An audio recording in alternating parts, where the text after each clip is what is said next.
9వ అవతారం శ్రీకృష్ణ పరమాత్మ యొక్క అవతారం, పరిపూర్ణావతారము అంటారు. దశావతారాలలో నిజానికి చాలా గొప్ప అవతారంగా ప్రస్తుతింపబడినటువంటి అవతారం ఏది అంటే శ్రీకృష్ణావతారమే. ఎందుచేత అంటే అవతారములన్నీ ఒకెత్తైతే అవతారములన్నిటిలోకి గొప్పదిగా ఏది స్తుతింపబడుతుంది అంటే పరిపూర్ణావతారమే ప్రస్తుతి చేయబడుతుంది. ఎందుచేత అన్నదానికి నేను మీతో మనవి చేశాను. పరిపూర్ణావతారమునందు సమస్తము కూడా లీనమవుతాయి. ఆ అవతారంలోకి అన్నీ కృష్ణ పరమాత్మలోకి వెళ్ళిపోతాయి. అందుకే అన్ని మాటలు విశ్వరూపం చూపిస్తాడు. అసలు కృష్ణ పరమాత్మ యొక్క ఆవిర్భావమే చాలా ఆశ్చర్యకరం.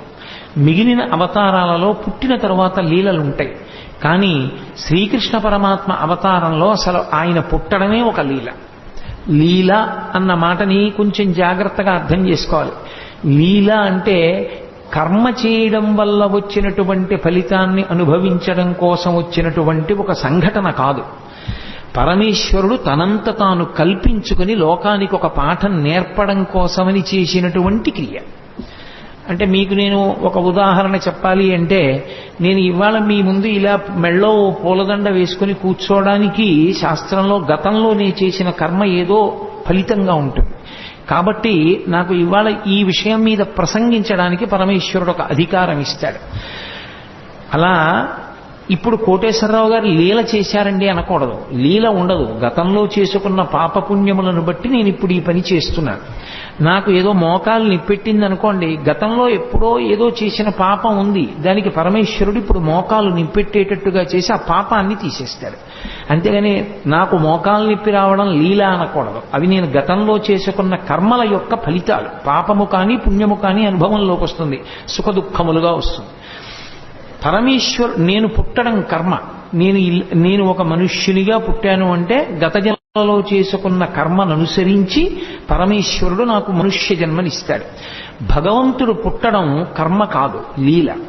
ఎందుచేత అంటే లోకోద్ధరణ కొరకు శరీరమును తీసుకోవలసిన అవసరం లేని పరమాత్మ శరీరాన్ని స్వీకరిస్తాడు.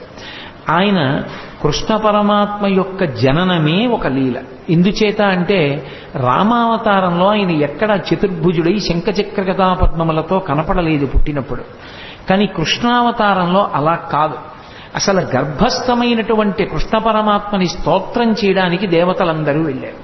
పైగా అసలు కృష్ణ పరమాత్మ పుడుతున్నాడన్న విషయం, ఆ 8వ గర్భానికి కంసుడు చచ్చిపోతాడన్న విషయం 8 గర్భాల ముందు లోక విదితం. కంసుడు అక్కర్లేని పనిని ఒకదాన్ని స్వీకరించాడు. దేవకీదేవికి వసుదేవుడితో వివాహమై వాళ్ళిద్దరూ బయలుదేరినప్పుడు తగుదునమ్మా అని చెల్లెల మీద ప్రేమతో రథానికి సారథ్యం చేస్తానని పగ్గాలు పట్టుకుని బయలుదేరాడు. రథం వెళ్ళిపోతోంది. అశరీరవాణి పలికింది, ఒరే నువ్వు ఎంతో సంతోషంగా ఈమెని తీసుకెడుతున్నావు, కానీ ఈమె యొక్క కడుపున 8వ వాడుగా ఎవడు జన్మిస్తాడో వాడి చేతిలో నువ్వు మరణిస్తావు. అంటే అందరికీ తెలుసు 8వ గర్భంలో పుట్టేవాడే కంసుని మరణానికి కారకుడవుతాడు అని. అందుకే చెల్లెల్ని చంపైపోయాడు కూడా కంసుడు. సరే, కథ నడిచింది. తర్వాత 8వ గర్భం కదా అన్నాడు.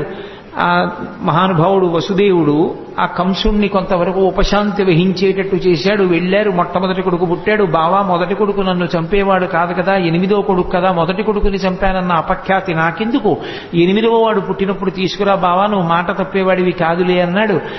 1, 2, 3, 4, 5, 6 బిడ్డల్ని ఇచ్చేశాడు. 7వ వాడు గర్భ సంకర్షణమై బలరాముడిగా పుట్టాడు. ఈ 6 పిల్లల్ని తిరిగి ఇచ్చిన తర్వాత నారదుడు వచ్చి, ఏమనుకుంటున్నావో పిచ్చివాడా, వీళ్ళందరూ దేవతాంశ సంభూతులే, నిన్ను చంపడానికి పుట్టిన వాళ్లే అన్నాడు. అయ్య బాబోయ్ అలాగా అన్నాడు. మళ్ళీ 6 పిల్లల్ని పిలిపించి చంపేశాడు. 7వ వాడు సంకర్షణుడై రోహిణీదేవికి జన్మించాడు. ఇక 8వ గర్భంలో పుట్టేటటువంటి వాడు తనని చంపేవాడే అన్న విషయం కంసుడికి అతి విశ్వసనీయంగా తెలుసు. కాబట్టి అది భగవదంశ అన్న విషయం కూడా స్పష్టంగా తెలుసు. ఎందుకంటే నిన్ను చంపడానికి శ్రీమన్నారాయణుడే ఆవిర్భవిస్తున్నాడు అని నారద మహర్షి చెప్పేశారు. కాబట్టి రాక్షసుడైన కంసుడు ఎంత జాగ్రత్త తీసుకున్నాడంటే, రాక్షసత్వము అన్న మాటకు అర్థం ఏమిటో అక్కడ అర్థమవుతుంది. అసలు అంత జాగ్రత్త తీసుకున్నాడు. లోపల సూతికాగృహం నిర్బంధం, దేవకీదేవిని స్వేచ్ఛగా ఉంచాడు. వసుదేవుడి కాళ్ళుకి చేతులకి బంధనాలు వేశాడు. ఎదురుగుండా భార్య ప్రసవం, ఆమె ఎంత బాధపడుతున్నా భర్త లేచి కనీసం గుక్కెడు మంచినీళ్లు కూడా ఇవ్వలేడు. కాబట్టి కాళ్ళకి చేతులకి బంధనాలు వేశాడు. అక్కడ నుంచి చూస్తే సూతికా గృహం ఇక్కడ వరకు కనపడాలి, అలా ఏర్పాటు చేశాడు. విచ్చుకత్తులు పట్టుకుని తిరుగుతూనే ఉండాలి. 8వ గర్భం పుట్టగానే ఏడుపు వినబడగానే పిల్లాన్ని చంపేయాలి. అది కూడా ఎంత భయంకరంగా చంపేవాడంటే పిల్లల కాళ్ళు పట్టుకుని గిరగిరా తిప్పి బండకేసి కొట్టేవాడు. కాబట్టి పిల్లవాడు ఏడవగానే నాకు తెలియాలి. అసలు పడుకునేవాడు కాదు, నిద్రపోయేవాడు కాదు, ఏది చేస్తున్నా సరే 8వ గర్భం వచ్చేస్తోంది అదే బెంగ. ఇంత బెంగ పెట్టుకున్నప్పుడు శ్రావణ మాసంలో అష్టమి తిథి నాడు అర్ధరాత్రి కటిక చీకట్లో కారాగారంలో లోకాలన్నింటినీ పరిపాలింపవలసినటువంటి పరమాత్మ, ఆయనకి తెలియదు ఎవడెంత జాగ్రత్త తీసుకున్నా ఆయన మాయయందు ఎవరు దాటి యువతలకి రాగలిగిన వాడు. మమ మాయా దురత్యయ అంటాడు. ఒక్కసారి ఆ మాయనంతటినీ కమ్మాడు. ఎక్కడి వాళ్ళక్కడ గాఢ నిద్రలోకి వెళ్ళిపోయారు. దేవకీ వసుదేవులు తప్ప ఎవ్వరూ లేరు. ఆఖరికి చిత్రం ఏమిటంటే దేవకీదేవి గర్భమునందున్నటువంటి శ్రీమన్నారాయణుణ్ణి 33 కోట్ల మంది దేవతలు చతుర్ముఖ బ్రహ్మగారితో కలిపి వచ్చి స్తోత్రం చేశారు. ఆయన పుట్టవలసిన సమయం ఆసన్నమైంది. ఏ విధమైనటువంటి ఇబ్బంది లేకుండా శిశోదయం అయిపోయింది. పిల్లాడు పుట్టాడు. లోకంలో ఎక్కడైనా పిల్లవాడు పుడితే తల్లిదండ్రులు సంతోషిస్తారు తప్ప పిల్లవాడికి తల్లిదండ్రులు నమస్కారం చేసి స్తోత్రం చేసినటువంటి సందర్భం ఉండదు. ఆఖరికి వామనమూర్తి పుట్టినప్పుడు కూడా నన్ను కన్న తండ్రి నా పాలి దైవమా నా తపప్పలంబ నా కుమార నాదు చిన్ని వడుగ నా కుల దీపక రగదయ్య భాగ్య రాశివగుచు అంటుంది. నా కొడుకనే అంటుంది అదితి. కానీ శ్రీకృష్ణ పరమాత్మ యొక్క అవతారంలో మాత్రం పుడుతూనే ప్రాకృత శిశువుగా కనపడలేదు.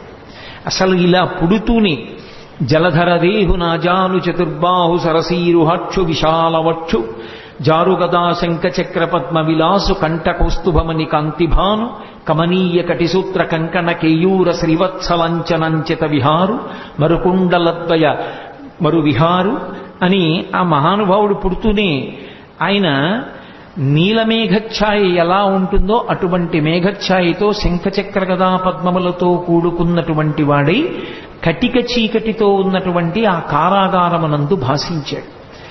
ఈ పిల్లవాడిని చూశాడు వసుదేవుడు, ఆశ్చర్యపోయాడు. ఇదేమిట్రా, సాక్షాత్ శ్రీమన్నారాయణుడు కొడుకుగా పుట్టాడు.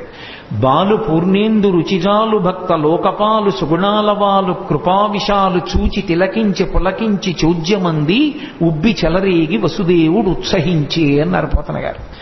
బాలు పూర్ణేందు రుచిజాలు భక్త లోకపాలు, భక్తుల్ని లోకాల్ని పరిపాలించగలిగినటువంటి పరమాత్మ చిన్న పిల్లవాడిగా శంఖచక్ర గదా పద్మములతోటి శ్రీమన్నారాయణుడిగా ఆవిర్భవిస్తే వసుదేవుడు ఆశ్చర్యపోయి ఆ పిల్లవాడిని పట్టుకుని స్తోత్రం చేశాడు. సర్వము నీలోనిదిగా సర్వాత్మడవాత్మమత్తు సంపన్నుడవై సర్వమయుడుగు నీకును సర్వేశ్వర లీవులోను సంధులు వెలయన్నన్నాడు. ఈశ్వర, ఈ సమస్తము నీ చేత నిండి నిబిడీకృతమైపోయింది. అటువంటి వాడివి మా కోసం నువ్వు కొడుకుగా పుట్టావా అని స్తోత్రం చేశాడు. దేవకీదేవి స్తోత్రం చేసింది. అసలు ఆ స్వరూపం ఎంత మంగళప్రదంగా ఉంటుందో చూపించారు పోతన గారు. జలధరదేహు అంటూ ప్రారంభించారు. జలధరదేహు అంటే మేఘము వంటి శరీరమున్నవాడు అని. మేఘమునకు 2 లక్షణాలు ఉంటాయి. ఒకటి కాంతి, ఒకటి చల్లతనం. ఆ నలుపు ఏదో బొగ్గు నలుపులా ఉండదు, దానిలో విశేషమైనటువంటి కాంతి ఉంటుంది. కాంతి ఉంది కదా అని వెచ్చతనం ఉండదు, చల్లతనం ఉంటుంది. ఆయన యందు 2 ఉన్నాయి. ఒకటి కాంతి భా, అదే ఆచార్యతత్వమై కృష్ణం వందే జగద్గురుం అయింది. 2వది చల్లతనం, అదే భక్తుల్ని పరిపాలించేటటువంటి గుణంగా ప్రకాశించింది. అందుకే శ్రీకృష్ణ పరమాత్మ పాండవులని ఆదుకోవడానికి పడినటువంటి కష్టాలు అన్ని కష్టాలు పడ్డాడు మహానుభావుడు. జలధరదేహు నాజాను చతుర్బాహు సరసీరుహక్షు విశాలవక్షు జారు గదా శంఖచక్ర పద్మ విలాసు కంఠ కౌస్తుభమణి కాంతిభాను కమనీయ కటిసూత్ర కంకణ కేయూర శ్రీవత్సలంచనంచిత విహారు మరుకుండల ప్రభాయుత కుండల లలాటు వైఢూర్య మణిగణ వరకిరీటు బాలు పూర్ణేందు రుచిజాలు భక్త లోకపాలు సుగుణాలవాలు కృపావిశాలు చూచి తిలకించి పులకించి చూజ్యమంది ఉబ్బి చెలరేగి వసుదేవుడు ఉత్సహించే అని ఆ చిన్ని కృష్ణుణ్ణి చూసినటువంటి వసుదేవుడు పరమ సంతోషాన్ని పొందాడు. దేవకీదేవి అంత ఆనందాన్ని పొందింది. వాళ్ళకి కొడుకుగా పుట్టినటువంటి కృష్ణ పరమాత్మ దేవకీ వసుదేవులతో చెప్పాడు, నేను ఇది 3వసారి మీ కడుపున పుట్టడం. ఏ తల్లిదండ్రులు కన్నారో ఆ తల్లిదండ్రులకు తెలియదు. ఏ పిల్లవాడు పుట్టాడో ఆయన తల్లిదండ్రులతో చెప్తున్నాడు. ఇది లోకంలో ఎక్కడా జరగదు. అంత విచిత్రమైనటువంటి లీల. తల్లిదండ్రులు ఎక్కడైనా మా కొడుకని వాళ్ళకి తెలుస్తుంది. పిల్లవాడికి నేను వీళ్ళ బిడ్డన్నన్న విషయం కూడా వాడికి తెలియదు. వాడిని నిజంగా పొత్తిళ్లలోనే ఇంకోళ్ళు తీసుకెళ్లి పెంచారనుకోండి, ఎవరు పెంచారో వాళ్లే తల్లిదండ్రులు అనుకుంటాడు వాడు. అటువంటిది ఈ చిన్ని కృష్ణుడు దేవకీ వసుదేవులకు చెప్పాడు. ఎందుకని? పరమాత్మ స్వరూపం గనక. నేను 3వసారి మీ కడుపున పుట్టాను. ఒకసారి ఈయన పేరు పృష్ణి, నీ పేరు పృష్ణి దేవకీదేవి, ఆయన పేరు సుతపుడు వసుదేవుడు.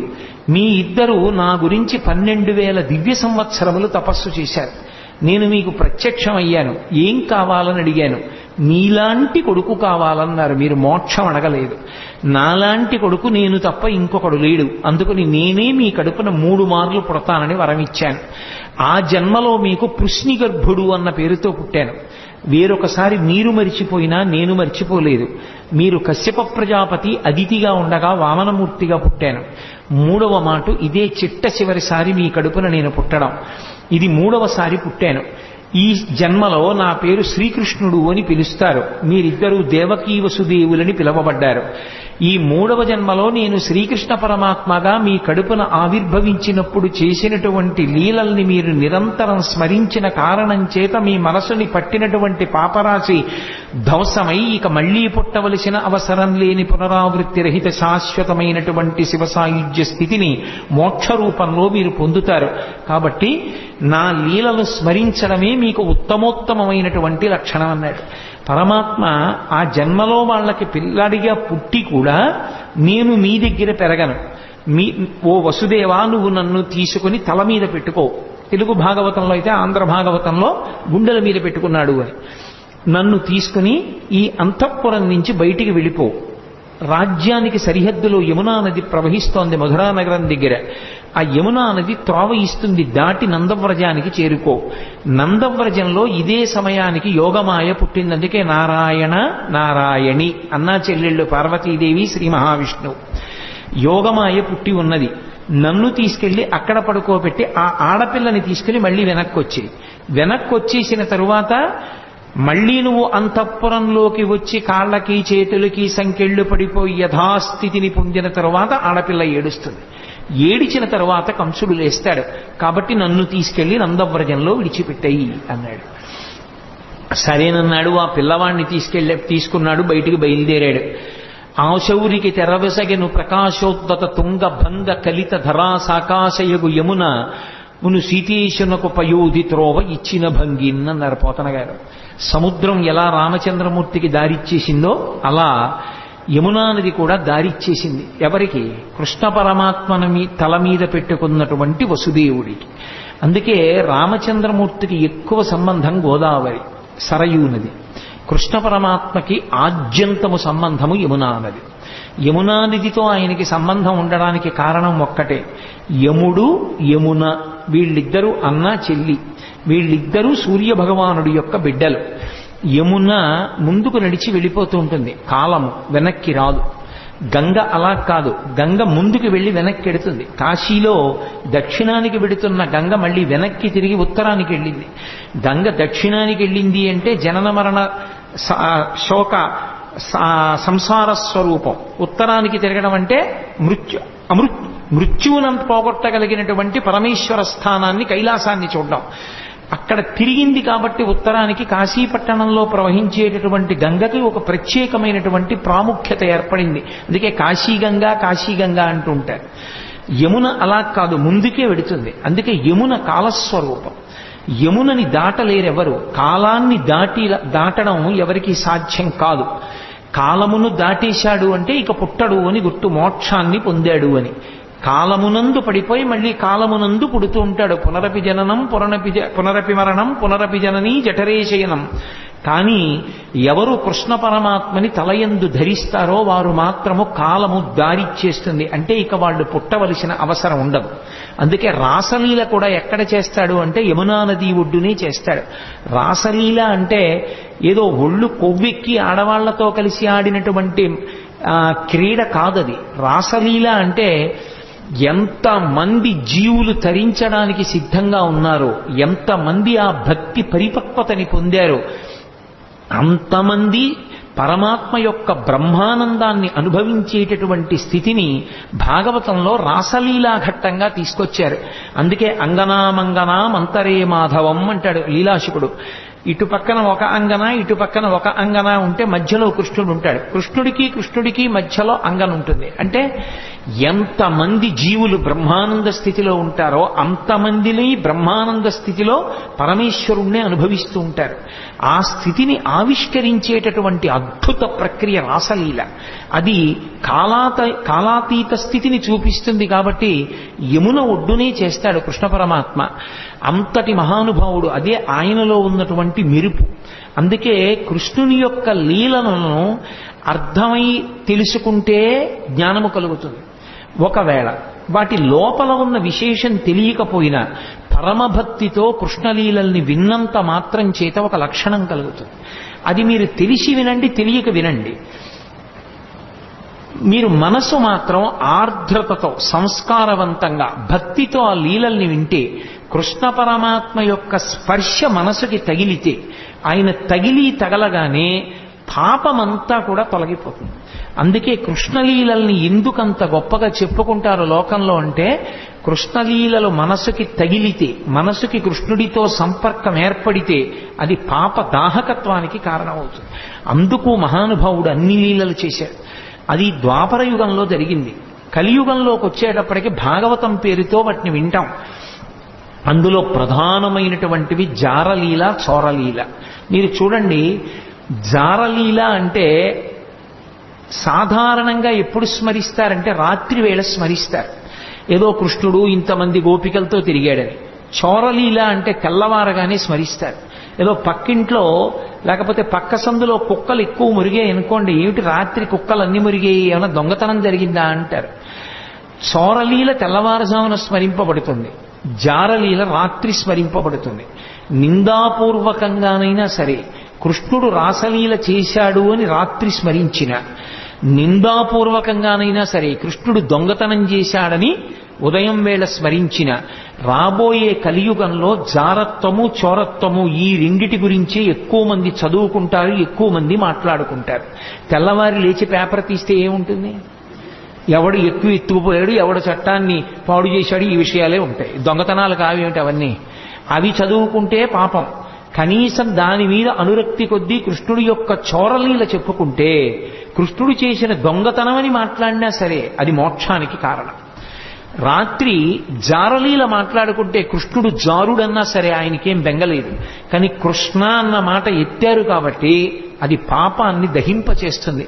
అందుకే అసలు ఆయన పేరే కృష్ణ. కృష్ణ అంటే నిరతిశయ ఆనంద స్వరూపుడు అని అర్థం. అది నిరతిశయ ఆనందం. ఆ ఆనందంలో ఇంకా ఎక్కడా కూడా దుఃఖ స్పర్శ అనేటటువంటిది ఉండదు. అంత మహాద్భుతమైనటువంటి అవతారం శ్రీకృష్ణావతారం. అటువంటి శ్రీకృష్ణావతారం యమునా నదితో ఎక్కువగా సంబంధాన్ని కలిగి ఉంటుంది.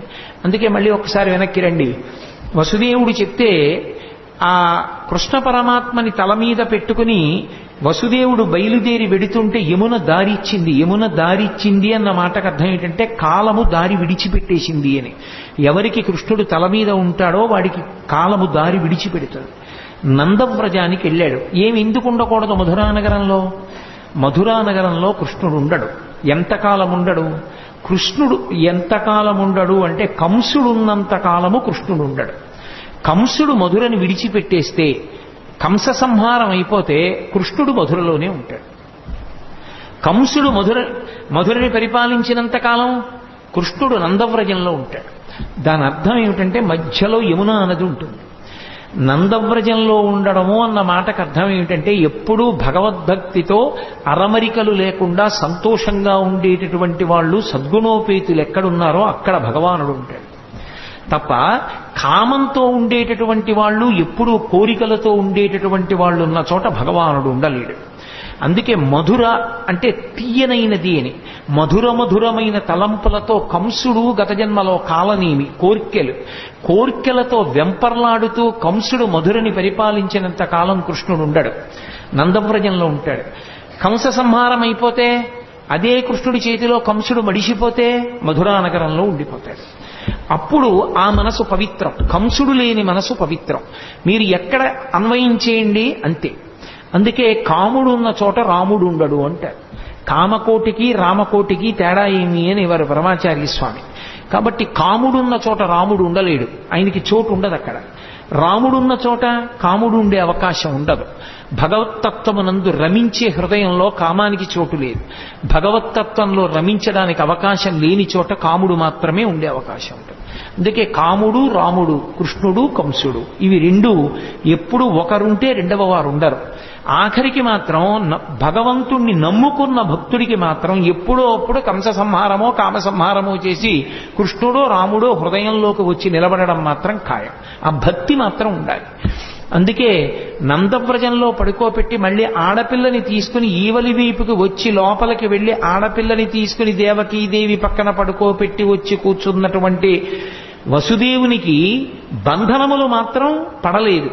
మళ్లీ తలుపులు వేసేసుకున్నాయి, గొలుసులు పడిపోయాయి, తాళాలు పడిపోయాయి, అన్నీ పడిపోయాయి, అందరూ నిద్రపోతున్నారు. సంకెళ్ళు పట్టుకోలేదు. అవెందుకు పట్టుకో అంటే పదముల సంఖ్యలు నిడుకుని మదితలచుతు సూరసుతుడు ముందరువోలెన్ కుదురుకొను రీతి దేహమున కదిలించుతు నూరకుండె గురువరతంబున్న నరపోతన గారు. ఈసారి బంధనాలు ఆయనే వేసుకున్నాడు వసుదేవుడు, అవి తగులుకోలేదు. దాని అర్థం ఏమిటంటే ఒక్కసారి శ్రీకృష్ణ పరమాత్మని శిరస్సునందు ధరించిన తరువాత, ఆ జ్ఞానం ఆవిర్భవించిన తరువాత సంసారమునందున్నట్టుంటాడు తప్ప ఇక సంసారమునందు లేనివాడు. అందుకే ఇక బంధనములు మాత్రం తగులుకో వసుదేవుడికి. బంధనములను తాను తగిలించుకున్నాడు. అంటే సంసారమునందున్నవాడిలా ఉంటాడు. అందుకే అసలు కృష్ణ పరమాత్మ యొక్క జననమే గొప్ప లీల. అసలు కృష్ణ పరమాత్మ యొక్క జననం అన్నది బాగా అర్థమైతే వేదాంత రహస్యములు చాలా అర్థమైపోతాయి. అసలు మనుష్య శరీరము, ఆత్మ, సత్యాసత్య వివేకము ఇవన్నీ కూడా బాగా అర్థమవడానికి అవకాశం ఇచ్చేది ఏది అంటే శ్రీకృష్ణ పరమాత్మ యొక్క జననమే. అందుకే దాన్ని పరిపూర్ణావతారం అని పిలవడానికి కారణం అదే. ఒకవేళ అలా ఏమీ అర్థం కాలేదనుకోండి, దాని వలన వచ్చిన నష్టం ఏమీ లేదు. కనీసం కృష్ణుడు పుట్టాడు, అలా పుట్టగలడు అని నమ్మి వినగలిగితే చాలు, అది రక్షిస్తుంది. కృష్ణుడు పుట్టాడు, పిల్ల ఏడిచింది, కంసుడు లేచాడు, పరిగెత్తుకెళ్ళాడు. అన్న శమింపుమన్న తగదల్లుడు కాడిది మెనకోడలవు మన్నన చేయు మన్న విను మానిని చంపుట రాచపాడి కాదన్న సుకీర్తివై మనగదన్న మహాత్ములు పోవుత్రోవు పోవన్న భవత్ సహోదరి కదన్న నిను శరణంబు వేడదన్నని ఏడిచింది దేవకీదేవి. అన్న అన్న అన్న అని 10 మాటలు పిలిస్తే మనసు కరుగుతుందేమో అనుకుంది పిచ్చి తల్లి. అన్న శమింపు మన్న తగదల్లుడు కాడిది మెనకోడలవు మన్నన చేయు మన్న విను మానిని చంపుట రాచపాడి కాదన్న సుకీర్తివై మనగదన్న మహాత్ములు పోవుత్రోవ పోవన్న భవత్ సహోదరి గదన్న అని అన్ని మాటలు అన్నయా అన్నయా అన్నయా అని ఏడిచింది. అయినా బలవంతంగా పిల్ల కాళ్ళు పట్టుకుని లాగేసి గిరగిరా తిప్పి ఆ పిల్లని బండకేసి కొట్టబోయాడు.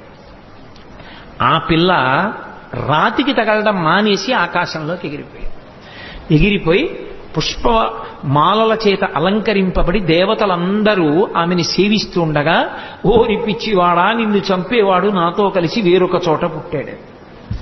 పోని ఊరుకున్నాడా? ఇంకా పళ్ళు రాని పిల్లలు, పాలు తాగుతున్న పిల్లలు ఎక్కడెక్కడున్నారో వాళ్ళందరినీ చంపేయమన్నాడు. అక్కడ ప్రారంభమయ్యాయి కృష్ణలీలలు. అసలు శ్రీకృష్ణ పరమాత్మకి ఇంకా పాపం ఆయనకి అసలు అందుకే కన్నులు తెరవని కడుచిన్ని పాపడై దానివి చనుబాలు త్రాగి చంపే అన్నారు గోపకాంతలు ఆయన గురించి చెప్తూ. ఇంకా అసలు పుట్టినటువంటి పిల్లాడు, ఆయనకి కళ్ళు సరిగ్గా తెరవడం, తన కాలు చెయ్యి తను తీసుకోవడం కూడా రానట్టుగా ఉన్నటువంటి పిల్లవాడిని చంపడానికి వచ్చింది పూతన.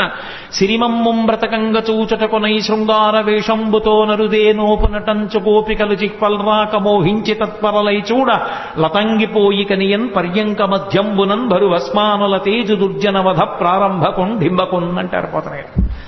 ఇంకా బూది కప్పిన నిప్పులా ఏమీ తెలియని వాళ్ళ పడుకొని ఉన్నటువంటి చిన్ని కృష్ణుణ్ణి చూసింది పూతన. లక్ష్మీదేవిలా వేషం కట్టింది చంపేస్తానని. తీరా లోపలికి వెళ్ళింది. ఎంత అందంగా ఉన్నాడు రాయి పిల్లాడనుకుంది. పరమాత్మ యొక్క అందం ఎవరినైనా మోహింపచేస్తుంది. ఎంత అందంగా ఉన్నాడరా అనుకుంది. అనుకుని, ఒరే పిల్లాడా, నీకోసమేరా నేను ఇంత వేషం కట్టాను, ఒక్క గుక్కడు పాలు తాగరా నీ అందం ఏమిటో తెలుస్తుందండి. ఎందుకని స్తన్యమునకు విషం పూసుకొని వచ్చింది. స్తన్యం చప్పరించాడో చచ్చిపోతాడు. అందుకని ఆ పిల్లవాడికి వద్దమ్మా వద్దమ్మా అని ఒక పక్క అరుస్తున్నారు యశోద, అక్కడే ఉన్నటువంటి బలరాముని తల్లిని. అయినా సరే రోహిణీదేవి అంటున్నా వినకుండా పిల్లవాడిని తీసుకుని తన స్తన్యం ఇచ్చి పాలివ్వడానికి ప్రయత్నించింది. ఆయనకి తెలియదు, ఎంత పసిపిల్లవాడి రూపంలో ఇంకా కళ్ళు విప్పడం కూడా చేత కానటువంటి వాడిగా ఉన్నప్పటికీ వచ్చినదెవరో, ఎందుకు ఎత్తుకుందో, ఎందుకు పాలిస్తోందో ఆయనకి తెలియదు.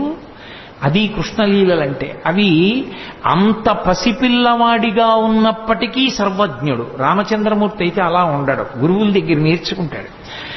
కృష్ణుడు అలా కాదు, పసిపిల్లవాడిగా ఉంటూ రాక్షస సంహారం మొదలుపెట్టేశాడు. అందుకే ఆ లోకేశ్వరుడా చరాచర విభుండా బాల గోపాలుడా బాలధ్వంసరి గొంతు గంటిడి వెసన్ బాలెంత చందంబునన్ పాలిండ్లన్ విసమూని వచ్చుటమదించింతించి లోనవ్వుచున్ కాలంకేల కదల్పరాని కరణిన్ కన్మోడ్చి గుర్పెట్టుచున్ అన్నారు పోతన గారు. ఆ వచ్చినటువంటి పూతన విషాన్ని స్తన్యంలో పెట్టుకుని వచ్చిందని తెలుసు, తన్ని చంపడానికి వచ్చిందని తెలుసు. కానీ ఏమీ తెలియనటువంటి పిల్లవాళ్ళ కళ్ళు గట్టిగా మూసుకుని గుర్రు పెట్టి పిల్లలు, చంటి పిల్లలు నిద్రపోతున్నప్పుడు చిన్న గుర్ర గుర్ర అని చప్పుడు వస్తుంది. ఆ గుర్ర గుర్ర అని చప్పుడు చేస్తూ గాఢ నిద్రలో ఉన్నవాళ్ళ తన కాలు చెయ్యి తనకి కదపడం చేత కాని వాడిలా ఉన్నాడు. ఎందుకని పిల్లలకు అలవాటు ఉంటుంది, బొటనవేలు ఇక్కడికి తెచ్చి నోట్లో పెట్టుకోవాలని వాళ్ళ తాపత్రయం. కానీ వాళ్ళ చెయ్యే, వాళ్ళ నోరే, కానీ ఈ చెయ్యి ఇక్కడికి వెళ్ళదు. ఎందుకనంటే వాళ్ళకి ఆ బలం ఉండదు. లేక చెయ్యి ఇలా ఇలా ఇలా ఇలా పోతుంది. పోయి ఇక్కడ పెట్టుకుందాం అంటే ఇలా పోతుంది. అది పోయేటప్పటికి వాడు ఏదో ఇంకొకడెవడో వాడి చెయ్యి లాగేశాడన్నట్టుగా ఎడవడం మొదలు పెడతాడు. కాలంగేల కదల్పరాని కరణిన్ కన్మోడ్చి గుర్పెట్టుచున్. తన కాలు చెయ్యి తనకి సక్రమంగా కదపడం చేత కాని పిల్లవాడు ఎలా ఏడుస్తాడో అలా అంత అమాయకంగా ఉన్నవాడు ఇలా నిద్రపోతున్నప్పటికీ కూడా తనకి పాలివ్వడానికి వచ్చినటువంటి పూతనా స్తన్యముల యందు విషం పెట్టుకుని వచ్చిందని తెలుసుకున్నటువంటి పరిపూర్ణ జ్ఞానము కలిగినటువంటి కృష్ణ పరమాత్మ అక్కడ పక్క మీద అలా పడుకుని నిద్రపోతుంటే ఏమీ తెలియని దానిలా వచ్చి ఎత్తుకుని పాలివ్వడం మొదలుపెట్టింది. నిజంగా ఆ చిన్ని కృష్ణుని యొక్క మూర్తి మన మనస్సు మీద ముద్రపడాలని పోతన గారి తాపత్రయం. ఎంత లైవ్ టెలికాస్ట్ ఆయన ప్రసారం చేశారు. శాబ్దిక ప్రత్యక్ష ప్రసారం భాగవతం. మేల్కొన్న తెలగున మెర్లన కరువిచ్చి క్రిగంట చూచుచు గిదిసి నీల్గి ఆవులించుచు చేతులాకసంబున జాచి యొదిగిలియ కన్న యోజనూది బిగిచన్ను కబకేల కబళించి పీడించి గొక్క గొక్కకు గుటుకు గుటుకు మనుచు ఒక రెండు గుక్కలను విధ ప్రాణముల సైతము మేనిలో సత్వమెల్ల త్రావెనదియును గుండెలు తల్లడిల్ల ఇతర బాలుర క్రియవాడ వీవు కావు చన్ను విడువుము విడువుము చాలుననుచు. ఆ పిల్లవాడికి చిన్ని కృష్ణుడు నిద్ర లేచినటువంటి సందర్భాన్ని అంత హృద్యంగా వర్ణించారు. బాగా నిద్రపోతున్న పెద్దవాడిని వెళ్ళి లేపామనుకోండి, బుద్ధి ఉందా లేదా, ఎందుకు అలా లేపుతామని కోప్పడతాడు. పసిపిల్లలు అలా కాదు, బాగా నిద్రపోతున్నా వీడు పొద్దున్న ఎప్పుడో 7ంటికి పాలు తాగాడు, కానీ ఇవాళ ఏమిటి ఇలా గుర్రు పెట్టి నిద్రపోతున్నాడు, వీడు 9 అయిపోయింది, పిల్లాడికి ఆకలేస్తుందని అమ్మ లేపేస్తుంది. లేపేసి పాలిద్దామని ఒళ్ళో పడుకోబెట్టుకుంటే వాడు ఏమి ఏడవాడు లేపేసిందని. కానీ వాడి ఎంత బద్ధకం, ఏదో పెద్ద అలిసిపోయిన వాళ్ళలాగా ఆ విప్పలేక కళ్ళు విప్పినటువంటి వాళ్ళలాగా ఆ కళ్ళు ఇలా విప్పి ఇలా విన్నుపం ఇలా విరుచుకుని గిదిసి నీల్గి ఆవులించుచు చేతులు ఆకాశంబున చాపి ఆ చిన్ని నోరింత ఆవలించి రెండు చేతులు ఇలా ఆకాశంలోకి ఎత్తి ఏమిటో ఇలా ఆడించి ఓసారి చేతులు ఆకాశంబున జాచి ఎదిగిలియాకొన్న యోజనూది బిగిచన్ను కవకేల కబళించి పీడించి గొక్కకు గుటుకు మనుచు. పోతన గారికి వినపడింది ఆ గుటుక్కుమన్న చప్పుడు కూడా. ఆ స్తన్యాన్ని ఆ చిన్ని పూల పొట్లం లాంటి చేత్తో పట్టుకుని గుటుక్కుమంటూ రెండు గుక్కలు తాగాడు అంతే. ఇప్పటి వరకు అందరికీ పాలిచ్చి చంపిన పూతన ఇతర బాలుర క్రియవాడవివు కావు. ఓరి నాయనో, ఎంతో మందిని చంపాను కానీ నువ్వేమిట్రోయ్ రెండు గుటకలు లాగేటప్పటికీ నా ప్రాణాలన్నీ పోతున్నాయి, వదులు అంటోంది ఆవిడ. గుక్కకు గుటుకు మనసు ఒక రెండు గుక్కల నువిద ప్రాణముల సైతము మేనిలో సత్వమెల్ల త్రావె నదియును గుండెలు తల్లడిల్ల ఇతర బాలుర క్రియవాడవివు కాదు. చన్ను విడువుము చాలు నన్నొచ్చు. చాలు వదిలేరా అని ఆవిడంటుంది. పట్టి విడవరాదు నా చెయ్యి అని ఆయన వదిలిపెడతాడా? ఆయన విడిచిపెట్టలేదు. ఆఖరికి ఆ శరీరం 13 కిలోమీటర్ల దూరం పడిపోయింది పోతన. అవి బాల్య లీలలంటే కృష్ణుని యొక్క లీలలు అంత అద్భుతంగా ఉంటాయి. ఏమీ ఎరగని వాళ్ళ పూతన శరీరం మీద పడి ఏడుస్తూ ఆడుకుంటున్నాడు.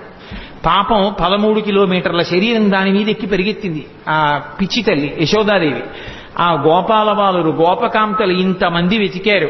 నేలంగూలిన మేటి పెన్నురముపై నిర్భీతి క్రీడించు ఓ బాలారమ్మని మూపు చేర్చుకొని సంస్పర్శించి ఆరాత్యుచున్ గోలాంగూలము తిప్పి గోరదములంజల్లించి గోమూత్రముంజల్లి తద్బాలాంగంబుల గోమయంబలదిరా 12 నామంబులను. ఎక్కడ పిల్లవాడు బెంగ పెట్టేసుకున్నాడో, ఎక్కడ భయపడిపోయాడో, ఇంత పెద్ద శరీరం మీద పడిపోయాడని పాపం ఆ పిచ్చి తల్లి యశోద గోపకాంతలో ఆయన్ని పగపగబా తీసుకెళ్లి ఓ ఆవు దగ్గరికి తీసుకెళ్లి దాని వెనకాతల కూర్చోబెట్టి తోక దాని ఆయన చుట్టూ తిప్పి ఆ పేడ తీసుకొచ్చి ఆవు మూత్రం తీసుకొచ్చి ఆయన 12 అవయవాల మీద పెట్టి ఏదో శిరస్సును కేశవుడు రక్షించుగాక, హృదయమును గోవిందుడు రక్షించుగాక, మోకాళ్లను అదోక్షజుడు రక్షించుగాక, ఆయన 12 నామాలతోటే ఆయనకి రక్ష పెట్టారు. ఏమీ తెలియని వాళ్ళలాగా నిజంగా అమాయకంగా ఉన్న వాళ్ళలాగే ఆయన అమ్మతోటి అంతరక్ష పెట్టించుకున్నాడు. చిత్రం ఏమిటంటే 2 గుక్కలు తాగినందుకు గాను ఆ వసుదేవుడు మధురానగరం నుంచి తిరిగొస్తూ ఇంత పెద్ద శరీరం అడ్డంగా పడిపోయింది ఏమిటని పెద్ద కట్టె పుల్లలు ఇంధనాలు తీసుకొచ్చి దాని మీద పడేసి అగ్నిహోత్ర సంస్కారం చేసి వాసన వస్తుందని ఉత్తరీయ ముక్కుకు అడ్డం పెట్టుకుని వెళ్ళిపోతున్నారు. రగిలి పొగులు మగువ దేహము నుండి అగరు పరిమళముల పగలు వెడలే దేహకల్మషములు శ్రీహరిముఖమున త్రావబడుట చేసి భూవరేణ్య అంటారు పోతన గారు. 2 గుక్కలలో నేను నాది అన్న అహంకార మమకారాలన్నీ తాగేశాడు కాబట్టి ఆమె శరీరమునందు ఏ కల్మషం లేదు. అందుకే ఆమె శరీరం కాలిపోతుంటే అగరవత్తులు కాలిపోతున్న సువాసనలు వచ్చాయి. కన్న తల్లి ఏ స్థితి పొందుతుందో అటువంటి స్థితి పూతన పొందేసింది. దీని లోపల ఉన్నటువంటి తత్వం అర్థం అవ్వచ్చు, అర్థం కాకపోవచ్చు. కానీ చిన్ని కృష్ణుడు పాలు తాగి పూతనా సంహారం చేసినటువంటి సందర్భాన్ని వింటున్నప్పుడు మనసు రమించి ఆ చిన్ని కృష్ణుడి మీద హత్తుకుందనుకోండి చాలు.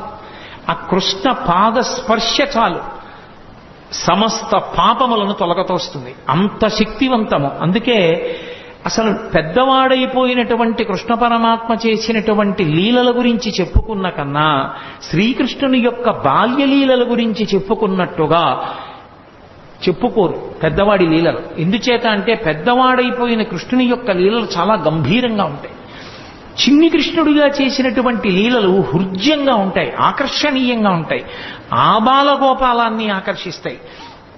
అందుకే వ్యాసుల వారు ఎంత అనుభవించారో, పోతన గారు ఎంత అనుభవించారో, మధుసూదన సరస్వతి ఎంత అనుభవించారో, లీలాశుకుడు ఎంత అనుభవించాడో, బాల్యలీలలకు ఉన్నంత గొప్ప స్థానం శ్రీకృష్ణ పరమాత్మ యొక్క అవతారంలో నిజానికి పెద్దవాడైపోయినటువంటి కృష్ణుడి యందు లేదని నేను అనను. కానీ మనం కూడా బాలకృష్ణుడి యొక్క మూర్తిని చూస్తే పొందేటటువంటి ఉత్సాహం పెద్ద కృష్ణుని యొక్క మూర్తిని చూస్తే పొందాం. బాలకృష్ణుని యొక్క లీలలు అంత అద్భుతంగా ఉంటాయి. అందుకే ఆ పోతన గారు బాలకృష్ణుడి యొక్క లీలల్ని ఎన్నిటినీ చెప్పారో. బాలురకు పాలు లేవని బాలింతలు మొరలు పెట్టపకపకన గియా బాలుండాలము చేయుచు ఆలకు గ్రేపులను విడిచనంబోజాక్షి వారిల్లు సొచ్చి కడవల దూరంబుగ నీయి త్రాగితుదనా కడవల్ వీరింట నీసుతుండిడ వారికి వీరికి ని పెద్దవాదయ్య సతీ ఆడంజని మీగడ పెరుగోడక నీసుతుడు త్రావి ఒక ఇంచుకతా కోడలి మూతింజరిమిన కోడలు ముచ్చనుచు అత్త కొట్టెల తాంగి. నేను వీటికి అర్థాలు చెప్పక్కర్లేదు, మీకు ఆ పద్యం చదువుతుంటేనే అర్థమైపోతుంది. స్వార్థపరులైనటువంటి అత్తాకోడళ్ళు కడవల్లో వెన్నదాచుకునేవారు. కృష్ణుడు ఎక్కడొస్తాడో అని. కృష్ణుడు ఏం చేశాడంటే రానే వచ్చాడు, ఓ రాత్రి వచ్చాడు, శుభ్రంగా వెన్నంతా తినేశాడు. వెళ్ళిపోయే ముందు కొంచెం వెన్న కోడలు మూతికి రాసి వెళ్ళిపోయాడు. అత్తగారు పొద్దున్న లేచి కడవ దగ్గరికి వెళ్ళింది. కడవలన్నీ ఖాళీ. కోడల్ని లేపడానికి వచ్చింది, మూతి మీద వెన్న ఉంది. ఆశిముచ్చా రాత్రి నేను పడుకున్న తర్వాత వెన్నంతా తినేశావా అని ఆ కోడల్ని పట్టు కొట్టింది. దాచుకున్న వాళ్ళు అలా ఉంటారు. వచ్చిన అతిథుల్ని ఆదరించినటువంటి వాళ్ళు ఎంత అందంగా ఉంటారో, సంసారాలు ఎంత బాగుంటాయో చెప్పడానికి ఒక్కొక్క లీల వెనక మళ్ళీ ఒక్కొక్క తాత్పర్యం. బాలురకు పాలు లేవని బాలింతలు మొరలు పెట్ట పకపకన గియా బాలుండాలము చేయుచు ఆలకు గ్రేపులను విడిచి అంబోజాక్షి. మా పిల్లలకి పాలు లేకుండా చేసేశాడమ్మా, సాయంకాలం అయ్యేటప్పటికి ఎక్కడి నుంచి వచ్చాడో దూడలన్నీ వదిలేశాడు, ఆవుల దగ్గర పాలన్నీ తాగేశాయి, మా పిల్లలు ఏడుస్తున్నారని కొంతమంది గోపకాంతలు వచ్చి చెప్పారు. ఎన్ని లీలలో పుట్టి పుట్టడు నేడు దొంగిలబోయి వారిల్లు చొచ్చి తా ఉట్టి అందక పీటలు రోలు ప్రోవిడి ఎక్కి చేపెట్టజాలక కుండ కిందొక తూటునరించి మీ పట్టి మీగడపాలు చెరలు పట్టి తాగెతలోదరి. దీనికి అర్థం చెప్పాలని నేను అనుకోవట్లా, అంటాను కానీ మళ్ళీ చెప్తుంటాను. కృష్ణుడు ఇంటికి వెళ్ళాడు, ఆ అత్తా కోడలు ఉట్టి దొరికితే తాగేస్తాడని చెప్పి ఉట్టి కింద ఉంటే ప్రమాదం అని చెప్పి పైన కట్టేశారు. తీసుకెళ్లేదో చిక్కంలో పెట్టి పైన కట్టారు. రానే వచ్చాడు, చూశాడు, ఓహో ఈ అత్తా కోడలు పైకి కట్టారా ఎలా అనుకున్నాడు. పీటలు రోళ్లు అన్నీ తీసుకొచ్చాడు, అక్కడ వేసాడు, వాటి మీద ఎక్కాడు. ఇలా చేయి పెడదామని చూశాడు, అందలేదు. పీటలు రోళ్లు వేసుకున్న అందనంత పైకి పెట్టేశారా, వీళ్ళ పని చెప్పాలనుకున్నాడు. ఓ రాయి ఒకటి తీసి కిందకి అన్నం పెట్టాడు. చక్కగా పైనుంచి కారిపోతోంది. హాయిగా అందరూ చేరలు పట్టి తాగారు, వెళ్ళిపోయారు. భాగవతం కాదు కానీ నాకు ఇది చెప్పినప్పుడల్లా జ్ఞాపకం వస్తూ ఉంటుంది. ఒక చోట ఒక అత్తా కోడలు అంతకన్నా చాలా తెలివైన వాళ్ళు ఇలా వచ్చి ఎక్కడో ఉట్టి కట్టి పెట్టినా తాగేస్తున్నాడని వాళ్ళు ఏం చేశారంటే కుండ చుట్టూ గంటలు కట్టారు. వచ్చి ముట్టుకున్నాడో గంటలు మోగుతాయి, అప్పుడు పట్టుకోవచ్చు అనుకున్నాడు. ఆయన ఏం చేశాడు, పీట వేసుకున్నాడు, రోడ్లు వేసుకున్నాడు, పిల్లల్ని ఎక్కించాడు, ఆ వీపులు ఎక్కాడు, దగ్గరికి వెళ్ళాడు. ఎలా ముట్టుకోవడం, ముట్టుకుంటే గంటలు మోగుతాయి. చూశాడు పరాత్పరుడు, ఆయన శాసనానికి ఏది లొంగది. ఓ గంటలలారా మీరు మ్రోగకుడు అన్నాడు. అవి విన్నాయి. చక్కగా వెన్న తీశాడు, పిల్లలందరికీ పెట్టాడు. ముందు వాళ్ళకి పెడితే కానీ తను తిండవు. అందరికీ అందిందా, అందింది. ఇప్పుడు ఆఖరణ తను తీసుకుని ఇలా నోటి దగ్గర పెట్టుకున్నాడు, గంటల గణకడ మోగి. అరే మిమ్మల్ని మోగద్దన్నాను కదా, ఎందుకు మోగారన్నాయి. ఏం చెప్పమంటావు పరమేశ్వర, వాళ్ళకి పెడితే ఊరుకున్నా, నువ్వు నోట్లో పెట్టుకుంటే నైవేద్యం అలవాటు గంట మోగడం, అందుకని మోగేశామన్నాయి. అలా ఎంతమంది ఎన్ని అనుభవించారో మహానుభావుడు. వేలుపుల్లటి నాకంటెను వేలుపు మరి ఎవ్వడనచు బికబకెన గిమా వేలుపుల్ల గోడపైనో హేలావతి నీత నూజుడింగిలి చేసన్. వచ్చిన పిల్లలకి అతిథులకి అన్నం పెట్టకుండా ఏమిటో బొమ్మలను అన్నీ పెట్టి నైవేద్యాలంటూ కూర్చుంటాయేమిటి, నేనే పెద్ద పరమేశ్వరుండని చెప్పి ఆవిడ కళ్ళు మూసుకు ధ్యానం చేస్తుంటే చక్కెర పొంగలి అవి తినేసి మిగిలింది ఆ బొమ్మలకి రాసేసి వెళ్ళిపోయాడు. నాకన్నా వేలిపోవడం నీ తిన్నానులే చాలన్నాడు. కొడుకులు లేరని వకసతి వగవగ తన్ను మగనిగా గైకొనినన్ కొడుకులు కలిగెదరనిపై పడినాడిది వినువు శిశువు పనులే తల్లి అంటుంది ఇంకో గోపికొచ్చి. ఏదో పాపం గోపబాలురందరూ ఆవుల్ని పట్టుకుని వెళ్ళిపోయారు. పెళ్ళై చాలా కాలం అయింది, ఈ అమ్మాయికి పిల్లలు పుట్టలేదని ఏదో మాట్లాడుకుంటున్నారు వాళ్ళు. ఎక్కడి నుంచి వచ్చాడో గబగబా వచ్చాడు. మీ ఆయన్ని నమ్ముకుంటే ఏం పిల్లలు పుడతారమ్మా, నన్ను నమ్ముకోనా ఆవిడ మీద పడ్డాడు. అది వచ్చి చెప్పింది ఓ గోపకాంత. అది ధూర్తచేష్టితంగా కనిపిస్తుంది వినడానికి, కానీ అది ధూర్తచేష్టితం కాదు. పుట్టు గొడ్రాళ్లకు బిడ్డలిచే గోవిందుడే అని భక్తి కలిగి ఉంటే నా యందు అమ్మా నీ గర్భదోషాన్ని తొలగించి నీకు సంతానం ఇస్తాను అని దాని అర్థం. కాబట్టి చేబంతి తప్పెపడనని ప్రాబల్యము తోడ వచ్చి భవనము వెనుకన్ మా పట్టి జలకమాటగ మీ బిడ్డడు వలువ తెచ్చెనెలతొకతగునే అంటుంది ఓ గోపికొచ్చి. పడతి నీ బిడ్డడు మా కడవలలో నున్న మంచి కాగిన పాల పడచులకు పోసి చిక్కిన కడవలపో నడిచ యాజ్ఞ కలదో లేదో అంటుంది ఇంకో గోపికొచ్చి. ఎంతమంది ఎన్ని చాడీలు చెప్పారో. ఇన్ని చెప్తే ఆ యశోదంది అన్య మెరుగడుతన ఎంత ఆడుచుండు మంచి వాడితడెగ్గులు మనరమ్మ రామలారత్రిలోకాభిరామలార అంది. ఎందుకమ్మా అని మాట్లాంటారు, మా పిల్లాడు ఎప్పుడు గుమ్మం దాటి వెళ్ళనివాడు అంటుంది. అంటే ఇప్పుడు నేను భాగవతం అంతా నేను ఎక్కడ చెప్పను, మీరందరూ విన్నవాళ్లే. ఒక్కొక్క లీల వెనక మళ్ళీ ఎంతో పరమార్థం ఉంటుంది. ఆ పరమార్థం అర్థమైనా అర్థం అవ్వకపోయినా, ఇప్పుడు నేను లీల ఒకటి చెప్తుంటే మీ అందరూ పక్కున నవ్వారు. పక్కున నవ్వారంటే మీ మనసుని స్పృశించిందా లేదా ఆ లీల? ఆ చిన్ని కృష్ణుని యొక్క పాదం తగిలింది, ఆయన మనసులోకి వెళ్ళాడు. ఆయన మనసులోకి ప్రవేశించిన ఉత్తర క్షణంలో పాపం ధ్వంసం అవుతుంది. అందుకోసం భాగవత శ్రవణం చేస్తారు. అందుకే భాగవతం సప్తాహంగా వింటుంటారు. భాగవతం సప్తాహంగా వినడానికి కారణం ఏమిటి అంటే, 7 రోజులుగా వినడానికి కారణం 8 రోజు వినకూడదని కాదు. ఎవరు ఎంతకాలం బ్రతికినా బ్రతికేది 7 రోజులే. 70 ఏళ్ళు ఉండనివ్వండి, 80 ఏళ్ళు ఉండనివ్వండి, 100 ఏళ్ళు ఉండనివ్వండి. ఆది సోమ మంగ బుధ గురు శుక్ర శని తప్ప బతకడానికి 8వ రోజు లేదు, చావడానికి 8వ రోజు లేదు. ఉండేది 7 రోజులే. కాబట్టి ఆ 7 రోజులు భాగవత శ్రవణం చెయ్యవలసిందే. భాగవత శ్రవణం చేస్తే పరమేశ్వరుని యొక్క అవతార కథలు, కృష్ణ పరమాత్మ యొక్క కథలు వింటే పాపరాశి ధ్వంసం అవుతుంది. కాబట్టి ఆ పాపరాశి ధ్వంసం అవడానికి మార్గం శ్రీకృష్ణ పరమాత్మ యొక్క లీలలు వినడమే. కాబట్టి భాగవత శ్రవణం చేస్తూ ఉంటారు. ఎంతమంది పెద్దలు ఎన్ని రీతులు అనుభవించారో మహానుభావుడు. నేను మీకు తెలుసు, నేను తరచుగా అంటూ ఉంటాను, శ్రీకృష్ణ కర్ణ ఎప్పుడు చదివిందో నేను ఈ భాగవతం, శ్రీకృష్ణ కర్ణామృతం ఇవన్నీ ఎప్పుడో ఏదో సభలో అంటుంటాను. కానీ ఎన్నాళ్ళు అయిందో నేను అసలు ఆ పుస్తకాలు ముట్టుకుని చదివి. ఏదో ఇక్కడ ఏదో కృష్ణావతారం అని ఇవాళ పరమేశ్వరుడు జ్ఞాపకానికి తెస్తున్నాడు కాబట్టి ఆ పద్యాలు చేస్తున్నాను అంతేగాని, శ్రీకృష్ణ కర్ణామృతంలో ఆ కృష్ణ పరమాత్మ యొక్క లీలలు ఎంత అద్భుతంగా ఆవిష్కరిస్తాడో. ఓ చోట అంటాడు లీలాశకుడు, ఏదో ఒక గోపకాంత చాలా కాలం అయిపోయింది, ఎవరింట్లోనూ చిక్కపట్టలేదు ఈ కృష్ణుడు, వస్తున్నాడు వెన్నెత్తుకుపోతున్నాడు, ఎలా అయినా పట్టుకోవాలి. యశోద మా అబ్బాయి అలాంటి తప్పులు చేయడం మాని కదా అంటోంది. రెడ్ హ్యాండెడ్గా పట్టుకున్నాడంటారే, అలా వెన్న చేత్తో ఉన్న కృష్ణుడిని పట్టుకోవాలనుకో అని కావాలని కడవ తీసుకెళ్లి గుమ్మం దగ్గర పెట్టి వస్తాడుగా. భలే దొరికారా వీళ్ళు ఎవరో అనుకుంటాడు. వస్తాడు, తను తలుపు చాటును నించింది, పట్టుకుంటాడు. ఈసారి ఈ ఉత్తి చేత్తో ఉంటే మళ్ళీ అమ్మో ఏం దబాయిస్తాడో, కొంచెం నోటికి కూడా పూసుకున్నాక పట్టుకుంటామనుకో. తలుపు చాటున నుంచి చూస్తుందో వచ్చేసాడు. వచ్చేస్తే తెలిసిపోతుంది. ఏంటి ఏదో చిరుమువ్వ గజ్జెలు చిన్ని కృష్ణ నిన్ను నే కోరి కొలుతూ అన్నట్లుగా ఆ గజ్జెలు పెట్టుకుని వస్తాడు చప్పుడు చేసుకుంటూ. వచ్చి వెనకాల పిల్లలందరూ వస్తారు. ఆవిడ పక్కనే ఉంది పట్టుకుందామని. తెలియదు కదా, తెలియదని మనం అనుకోవాలి అందాక. అందుకు తెలియదు, ఆ పక్కనే ఉంది గోపిక పట్టుకోవడానికి. అందుకని ఒక్కొక్కళ్ళని సంజ్ఞ చేశాడు.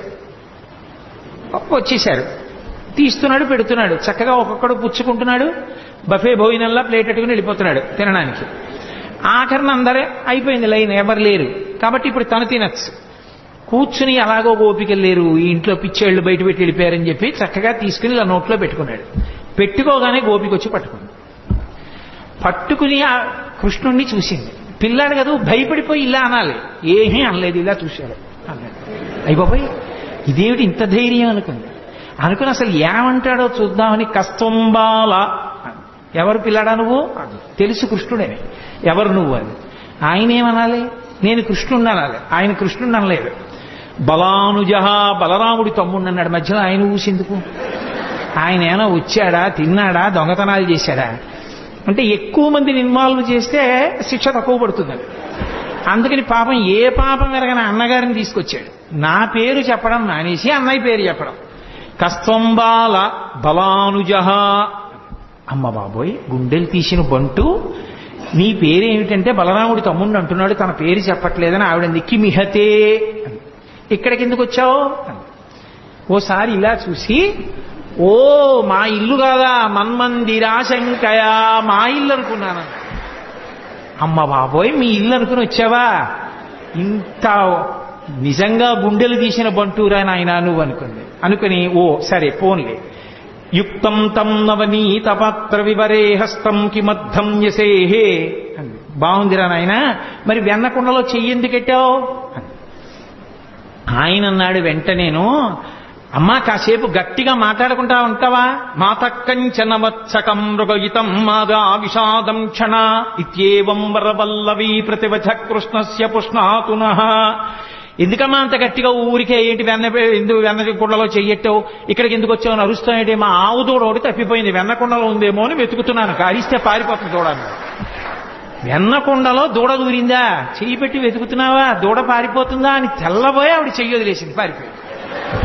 అలా నిర్భయంగా గోపకాంత పట్టుకున్నా కూడా తిరగబడి జవాబు చెప్పిన కృష్ణుడు ఉన్నాడే, ఆయన మమ్ము రక్షించుగాక అంటాడు. కృష్ణస్య పుష్ణాతు నహ. నహ అంటే సంస్కృతంలో మమ్ములను అని. శంకరాచార్యుల వారు సౌందర్యలహరిలో ఎక్కువ వేస్తారు నహ అన్న శబ్దాన్ని. కాబట్టి కృష్ణస్య పుష్ణాతు నహ, మమ్ము రక్షించుగాక. అబ్బో ఇన్ని అనుభవించాడండి, ఒకటా రెండా? నిద్రపోతున్నటువంటి ఆ చిన్ని కృష్ణుడి దగ్గరికి వెళ్ళి యశోదాదేవి కథ చెప్తోంది. పిల్లలకి ఏదో కథ చెప్పకపోతే నిద్రపోరుగా. అమ్మ ఏదైనా కథ చెప్పు, పడుకుంటాను అన్నాడు. సరే చెప్తాను విను అని. ఆవిడికి ఏం తెలుసు పాపం, వచ్చినవాడు విష్ణు అవతారం కృష్ణుడేనని. రామో నామ బభూవ హుం తదబలా సీతేతి హుం తాం పితృవాచా పంచవటీతటే విహరణస్తస్యాహరద్రావణః నిద్రార్థం జననీ కథామితి హరే హుంకారత శృణ్వతః సౌమిత్రే క్వధనుర్ధనుర్ధనురితి వ్యగ్రాగిరప్పాంతునః. లీలాశుకుడు అంటాడు, అమ్మ కథ చెప్తోంది. రామో నామ బభూవ, రాముడనేటటువంటి రాజుండేవాడు అంది. ఓ అన్నాడు. పడుకుంటున్నాడు కదా పిల్లాడు అని ఏదో కథ చెప్పాలి. ఆయన కథే పాపం, ఆయన కథేనా ఆవిడికి ఏం తెలుసు, అందుకని చెప్తోంది. రామో నామ బభూవ హుం తదబలా సీతేతి హుం, ఆయనకి భార్య ఉండేది, ఆవిడ పేరు సీతమ్మ. ఓ అన్నాడు. తాం పితృవాచా పంచవటీతటే విహరణస్తస్యాహరద్రావణః, తండ్రి అయినటువంటి దశరథ మహారాజు గారు కైకమ్మకి ఇచ్చినటువంటి వరాన్ని సత్యం చేయడం కోసం 14 సంవత్సరములు అరణ్యవాసం చేయడం కోసం తమ్ముడైన లక్ష్మణస్వామితో భార్య సీతమ్మతో కలిసి రామచంద్రమూర్తి అరణ్యవాసానికి వెళ్ళినప్పుడు ఆ జనస్థానంలో సీతమ్మ తల్లిని రావణాసురుడనేటటువంటి రాక్షసుడు అపహరించాడు అంది. ఇప్పుడు ఓ అనలేదు. సౌమిత్రే క్వధనుర్ధనుర్ధనురితి వ్యగ్రాగిరప్పాంతునః, పడుకున్నవాడు ఒక్కసారి ఉయ్యాల్లోంచి లేచి కూర్చుని లక్ష్మణ ధనసు పట్రా ఇలా అన్నట్టు హడిలిపోయింది కథ చెప్తున్న యశోద. ఎందుకని? ఆయన కథే కదూ. సీతమ్మని రావణుడు అపహరించాడని వినేటప్పటికీ బాలకృష్ణుడిగా ఉన్న రాముడిగా తాదాత్మ్యత చెందాడు. లక్ష్మణ ఎక్కడరా నా ధనస్సో అన్నట్టు హడిలిపోయిందిట యశోద. అలా యశోద హడిలిపోయేటట్టు ఉయ్యాల్లో లేచి కూర్చున్న చిన్ని కృష్ణుడు ఉన్నాడే, ఆయన మమ్ము రక్షించుగాక అంటాడు లీలాశకుడు. మధుసూదన సరస్వతి ఎంత అనుభవించారో కృష్ణుడి జుత్తు గురించి చెప్తూ, నువ్వు నలుపు, నీ జుత్తు నలుపు, ఇంత నలుపున్న వాడివి అజ్ఞానం అంత నల్లగా ఉంటుంది కదా, అది ఎలా విచ్చిపోయేటట్టుగా ఉంటావయా అన్నాడు ఆయన. ఎంతమంది ఎన్ని అనుభవించారో ఆ కృష్ణలీలలో. మహాద్భుతం మహానుభావుడు. ఆ లీలలుగానే శకటాసుర సంహారం చేశాడు, తృణావర్త సంహారం చేశాడు. ఆఖరికి అసలు కృష్ణలీలలో మహోత్కృష్టమైనటువంటి లీలగా చెప్తారు. ఆఖరికి సన్యాసాశ్రమంలో ఉన్నవాళ్ళు కూడా తప్పకుండా వింటారు. ఆ ఉలూకల బంధనము అని ఆ పిల్లవాడిని తీసుకెళ్లి ఆ రోటికి కట్టేసినటువంటి సన్నివేశం. ఇప్పుడు నేను అవన్నీ ఆ లీలలన్నీ ఎక్కడ చెప్పడం కుదురుతుంది, కానీ ఏదో అన్నాను కాబట్టి ఒక్క మాట అంటానంతే. కృష్ణావతారం గురించి చెప్తూ నేను దాని గురించి అనకపోతే దోషం అయిపోతుంది. ఎప్పుడు జరిగిన లీలలు అవన్నీ. ఎక్కడో ఆడుకుంటున్నాడు కృష్ణుడు, ఆ పెరుగు చిలుకుతోంది యశోద. సుడిగిచు గిదికుచు వాలుచు సడికొట్టుచు అమ్మ రమ్ము చన్నిమ్మనుచున్ బెడబెడ గంతులు వైచుచు కదిసి కడవ బాలకుండు కవ్వము పట్టెన్. ఆ చల్ల చేస్తున్నటువంటి యశోద దగ్గరికి వచ్చి పరిగెత్తుకొచ్చి, అమ్మ అమ్మ నాకు పాలిస్తావా, ఇవ్వ ఆకలేసేస్తోందని కవ్వం పట్టుకున్నాడు. కవ్వం పట్టుకుని ఆపగలిగిన శక్తివంతుడని కాదు, అయ్యో చెయ్యి పూల పొట్లంలా ఉంటుందే, కవ్వం పట్టుకుంటే పిల్లాడి చెయ్యి ఎక్కడ ఇబ్బంది పడిపోతుందో అని యశోద చల్ల చిలకడం ఆపేసి. చల్ల చిలకడం ఆపేయగానే సంతోషించాడు, అమ్మ పాలిస్తుందని. గబగబా వచ్చింది, ఒళ్ళో కూర్చోబెట్టుకుంది, పాలిస్తోంది. ఇంతలా పొయ్యి మీద పెట్టిన పాలు పొంగిపోతున్నాయి. కడుపారంజనుబాలు త్రావనిచిసిన్ కంజాక్ష పీఠమ్ముపై నిడి పొంగారెడు పాలు జించటకున ఏగంగ తత్బాలుండెక్కుడు కోపంబున వాటి రాతిదది మొక్కంభంబు పోగొట్టి తెంపడరన్ కుంభములోని వెన్నది నిమిధ్యాసంకులద్భష్పుడై. అమ్మా నాకు ఓ పక్క ఆకలేస్తుంటే పాలివ్వడం మానేసి సగం పాలిచ్చి నన్ను కిందకి దింపేసి అక్కడికి వెళ్ళి పొయ్యి మీద పాలు పొంగిపోతున్నాయి, వెళ్ళిపోతున్నావా అని కోపం వచ్చేసి పెదిమి అదిరిపోయింది. ఎక్కడ లేని కోపం వచ్చేసింది. కళ్ళు ఇలా నిలిమేసుకున్నాడు, కాటుకంతా ఇలా అంటించేసుకున్నాడు, చేతులకంతా కాటుకు పెట్టేసుకున్నాడు. అమ్మ నాకు కడుపు నిండా పాలు ఇవ్వలేదన్నాడు. అక్కడ ఉన్న రాయి ఒకటి తీశాడు, ఆ చల్ల చేస్తున్న కుండకేసి కొట్టాడు. కుండ బదలైపోయింది. ఆ పాలు మజ్జిగంతా కిందకు వచ్చేసింది. ఆ వెన్నముద్ద ఇలా అరిచేతిలోకి తీసుకున్నాడు. ఆ వెన్నముద్ద పట్టుకుని అక్కడి నుంచి బయలుదేరాడు. బయలుదేరి అమ్మ అక్కడ పాలు దింపి వెనక్కి వచ్చి ఎక్కడ తనని పట్టుకుంటుందో అని మెల్లిగా బయటికి వెళ్ళిపోయి ఓ రావులో ఒకటి తిరగేసి ఆ గోడ మీద ఉన్న ఓ కోతికి పెడుతున్నాడు. పెడుతుంటే అమ్మ పాలు దింపిటి వచ్చింది. కుండ బద్దలైపోయింది, వెన్నంతా కింద పడిపోయింది, మజ్జిగంతా కారిపోయింది. అదే నీళ్లల్లా ఓ గొడ్డేసి వత్తడానికి ఉండదు, మజ్జిగ కాలు జారిపోతుంది. మళ్ళీ ఏ పిండో తీసుకొచ్చి వత్తాలి. అదంతా లాలనమున బహుదోషము లోలింప్రాపించు తాడనోపాయములన్ చాలా గుణంబులు కలుగును తాడ నంబె బాలు రకును పద్యంబరయన్. ఈ పిల్లాన్ని అల్లరి చేస్తుంటే పోన్లేని ఊరుకుంటుంటే వింటలేదు. ఇవాళ కట్టేస్తాను కొట్టేస్తాను అని ఏడురా వీడని చెప్పి చూసింది. అంత తొందరగా నేను దొరుకుతాడేమిటి? పెద్ద యుద్ధానికి వెళ్లేదల్లా చీర తీసింది, పైకి కొంగు దోపింది, ఈ కొంగు తీసింది, ఇలా చుట్టూ తిప్పింది, గట్టిగా కట్టుకుంది. ఆ జడ తీసింది, ఇలా చుట్టూ ముడేసుకుంది, పూలు గట్టిగా పెట్టుకుంది, ఆ పమిట తీసింది, గట్టిగా పెట్టుకుంది. ఇక కొడుకుని పట్టుకోవడానికి పరిగెడుతుందనమాట. ఆయన అమ్మ ఎక్కడొస్తుందో అని అనుమానం ఆయనకి ఉంది. ఓ పక్క కోతికి పెడుతున్నాడు కానీ దొంగేడు పేడుస్తూ అమ్మ నువ్వు నాకు కడుపు నిండా పాలు ఇవ్వలేదమ్మా, మధ్యలో వెళ్ళిపోయావమ్మా అంటున్నాడు. వెనక్కి చూసుకుంటున్నాడు. చూశాడు, అమ్మ వచ్చేసింది. వచ్చేసిందని చూసి చూడడం ఏమిటి, రోలు మించి దూకేశాడు. స్తంభాదికంబులు తనకు వడ్డంబైన అట్టట్టునని పట్టువని వీని ఈ తప్పు సైరింపు జింక దొంగిల బోధునేనని ములిముట్ట నిచ్చువాని కాటుక నెరయంగ కందులు నిలుముచు వెడలు కన్నీటితో వగచువాని ఏ దశ వచ్చునో ఇది ఎని పలుమార్లు సురుగుచు క్రీగంట చుచువాని గుడబారి పట్టుకొని వెరపుచు చిన్నిదో వెన్న దొంగ చిక్కెననుచు కొట్ట చేతులాడక పూబోడి కరుణతోడ బాలు కట్టదలచే. అదంతా ఎక్కడ చూసినా స్తంభాలే. ఆ ఇల్లంతా పూర్వకాలపు ఇల్లు కదూ. ఆ స్తంభాల చాటుకి వెళ్ళి దాక్కుంటున్నాడు. ఇటొస్తే దొరకడు, అటొస్తే దొరకడు. ఎక్కడ చూసినా స్తంభాలు. ఎట్నుంచి ఏ స్తంభం చాటుకి వెళ్ళిపోతాడో తెలియదు. ఏదో విరాట పర్వంలో తిక్కన గారు అంటారు, ఆ నర్తనశాల ఎక్కడ చూసినా స్తంభాలే. దాంతాకారిత కుంజపుట్టె మఘన స్తంభావళీ రూపమున్ ప్రాంతాది ప్రవిభాగ భోగ నిలయ ప్రగ్వారమున్ కాతరస్వంతత్రాసకరంబునై దురభివేశంబైన యాలోరు నిశ్చితుడై సతికేలు పట్టుకుని చొచ్చన్ భీముడు అత్యుగ్రతన్ అంటారు. అలా అన్ని స్తంభాలతో ఉన్నటువంటి ఆ ప్రాంగణంలో అమ్మ వెనక పరిగెడుతోంది, ముందు కృష్ణుడు పరిగెడుతున్నాడు. ఆ స్తంభాల చాటుకి వెళ్ళిపోతున్నాడు. నిశ్శబ్దంగా నించుంటాడు.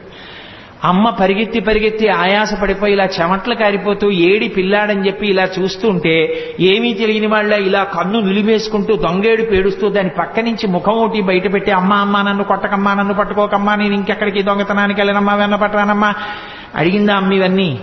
అప్పుడు తన దొంగతనాలన్నీ ఒప్పుకుని దొంగేడు మొదలెట్టాడు. పాపం పరిగెడుతోంది, ఆయన దొరకడు.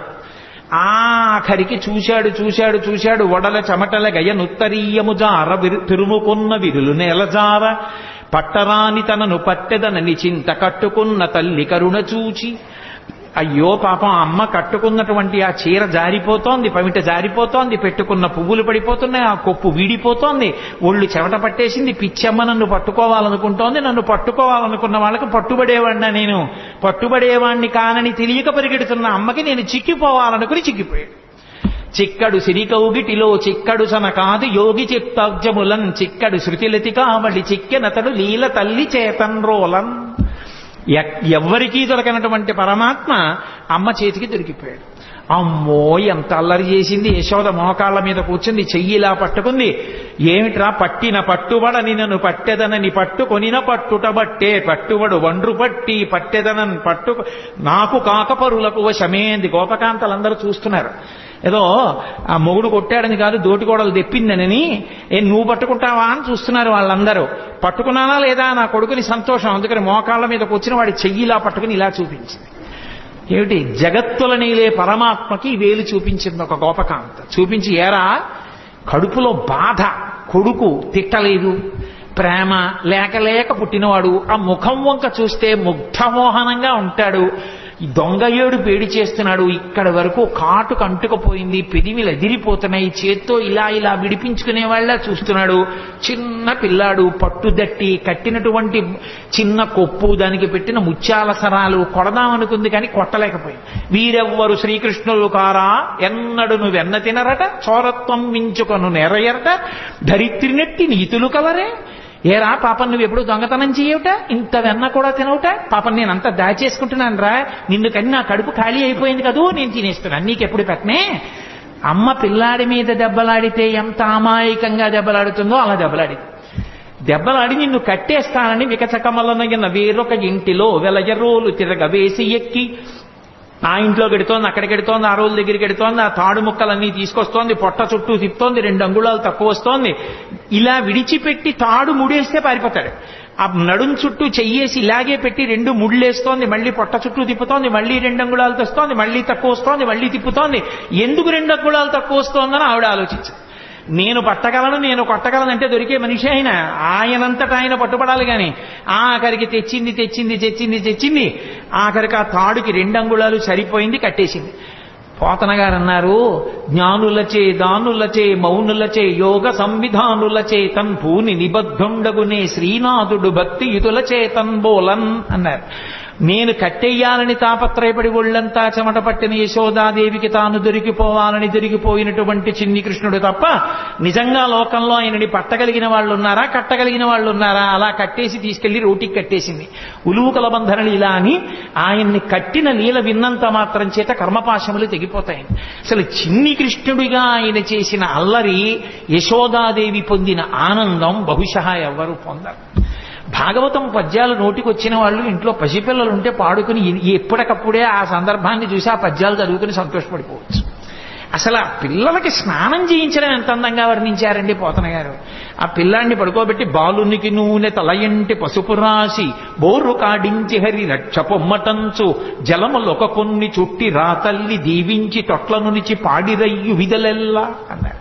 పసిపిల్లలకి స్నానం చేయిస్తే ఎలా చేయిస్తారో అలా వృద్ధ గోపకాంతలు వచ్చి ఆ పిల్లాన్ని ఇలా కాళ్ళు ఇటువైపు పక్కకి తల కిందకి ఉండేటట్టుగా పడుకోబెట్టి నూనెలో చేయి కృష్ణ పరమాత్మని పడుకోబెట్టుకుని ఆయన ఒళ్ళంతా నూనె రాసి వెనక్కి తిప్పి బోర్లా పడుకోబెట్టి ఆ వీపుకంతా నూనె రాసి ఆయన్ని ఒళ్ళంతా పసుపు రాసేసి ఇలా పైకి తీసి కూర్చోబెట్టి పిల్లాడు తల నిలబెట్టడం చేతకాక ఇలా అంటుంటే తల వెనకాల ఇలా పట్టుకుని ముందు ఇలా చేయి పెట్టమని ఉక్కిరి బిక్కిరి అయిపోతాడని తలమించి గోరువెచ్చటి నీళ్లు పోసేస్తుంటే అంటూ బొత్స అక్కడిస్తూ ఆయన స్నానం చేసిన తర్వాత ఆ నీళ్లు ఇలా చుట్టూ తిప్పి నీకు శ్రీరామరక్ష 1000 ఏళ్ల ఆయుష్ 1000 ఏళ్లు ఐశ్వర్యంతో ఉండాలి, బుట్టడు పిల్లలతోటి 2 బుట్టల మనవలతోటి 3 బుట్టల మునిమనవలతోటి 4 బుట్టల ఇనుమనవలతోటి నీ ఇంటికి ఎప్పుడు అతిథులు వస్తూ ఎప్పుడు కంచాలు వేస్తూ అన్నాలు పెడుతూ ఐశ్వర్యంతో పాండిత్యంతో పద్యాలు చెప్తూ సభా గౌరవాలు పొందుతూ ఎంతో గౌరవాన్ని పొందాలరా నాన్న అని చెప్పి ఆ తల్లి ఆ గోపకంతా ఆశీర్వచనం చేస్తోంది. ఎవరికి? లక్ష్మీనాథుడైనటువంటి పరమాత్మకి. అందుకెళ్ళాడు నందవ్రజానికి. అమాయకుడై వెళ్ళలేదు. వాళ్ళు ఎంత స్వచ్ఛమైన హృదయాలున్న వాళ్ళు. అందుకే ఎవరైనా తనక కొడుకు పుడితే ఆనందిస్తారు. అందులో కొడుకులు లేని వాళ్ళు చాలా మంది ఉన్నారు.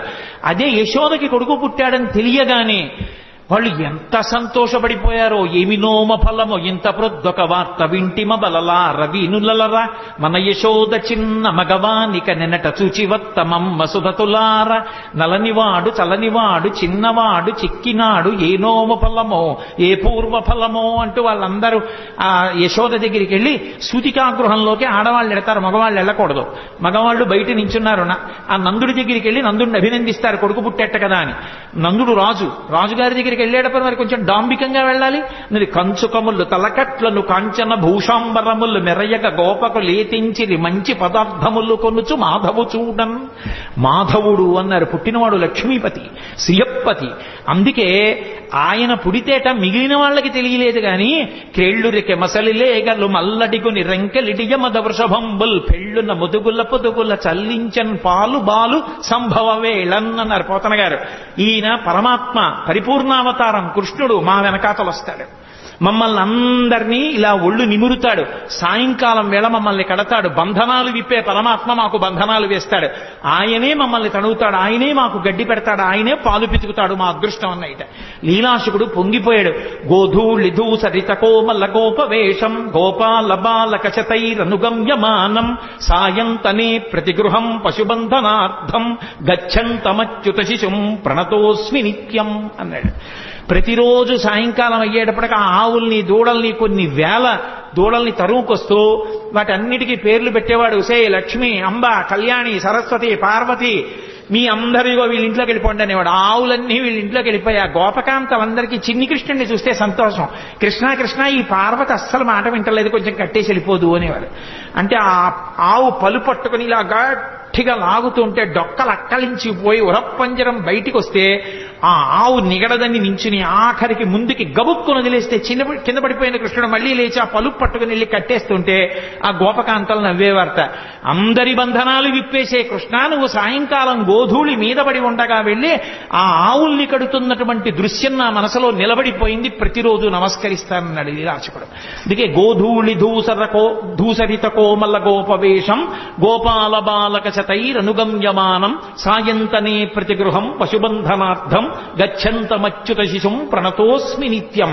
ప్రతిరోజు నమస్కరిస్తాను ఆ కృష్ణస్వరూపానికి అన్నాడు. ఆవులు దూడలు ఎంత పొంగిపోయాయో, కృష్ణుడు పుట్టాడని షేరు పాలిచ్చే ఆవులు 2 షేర్ల పాలిచ్చేసాయి.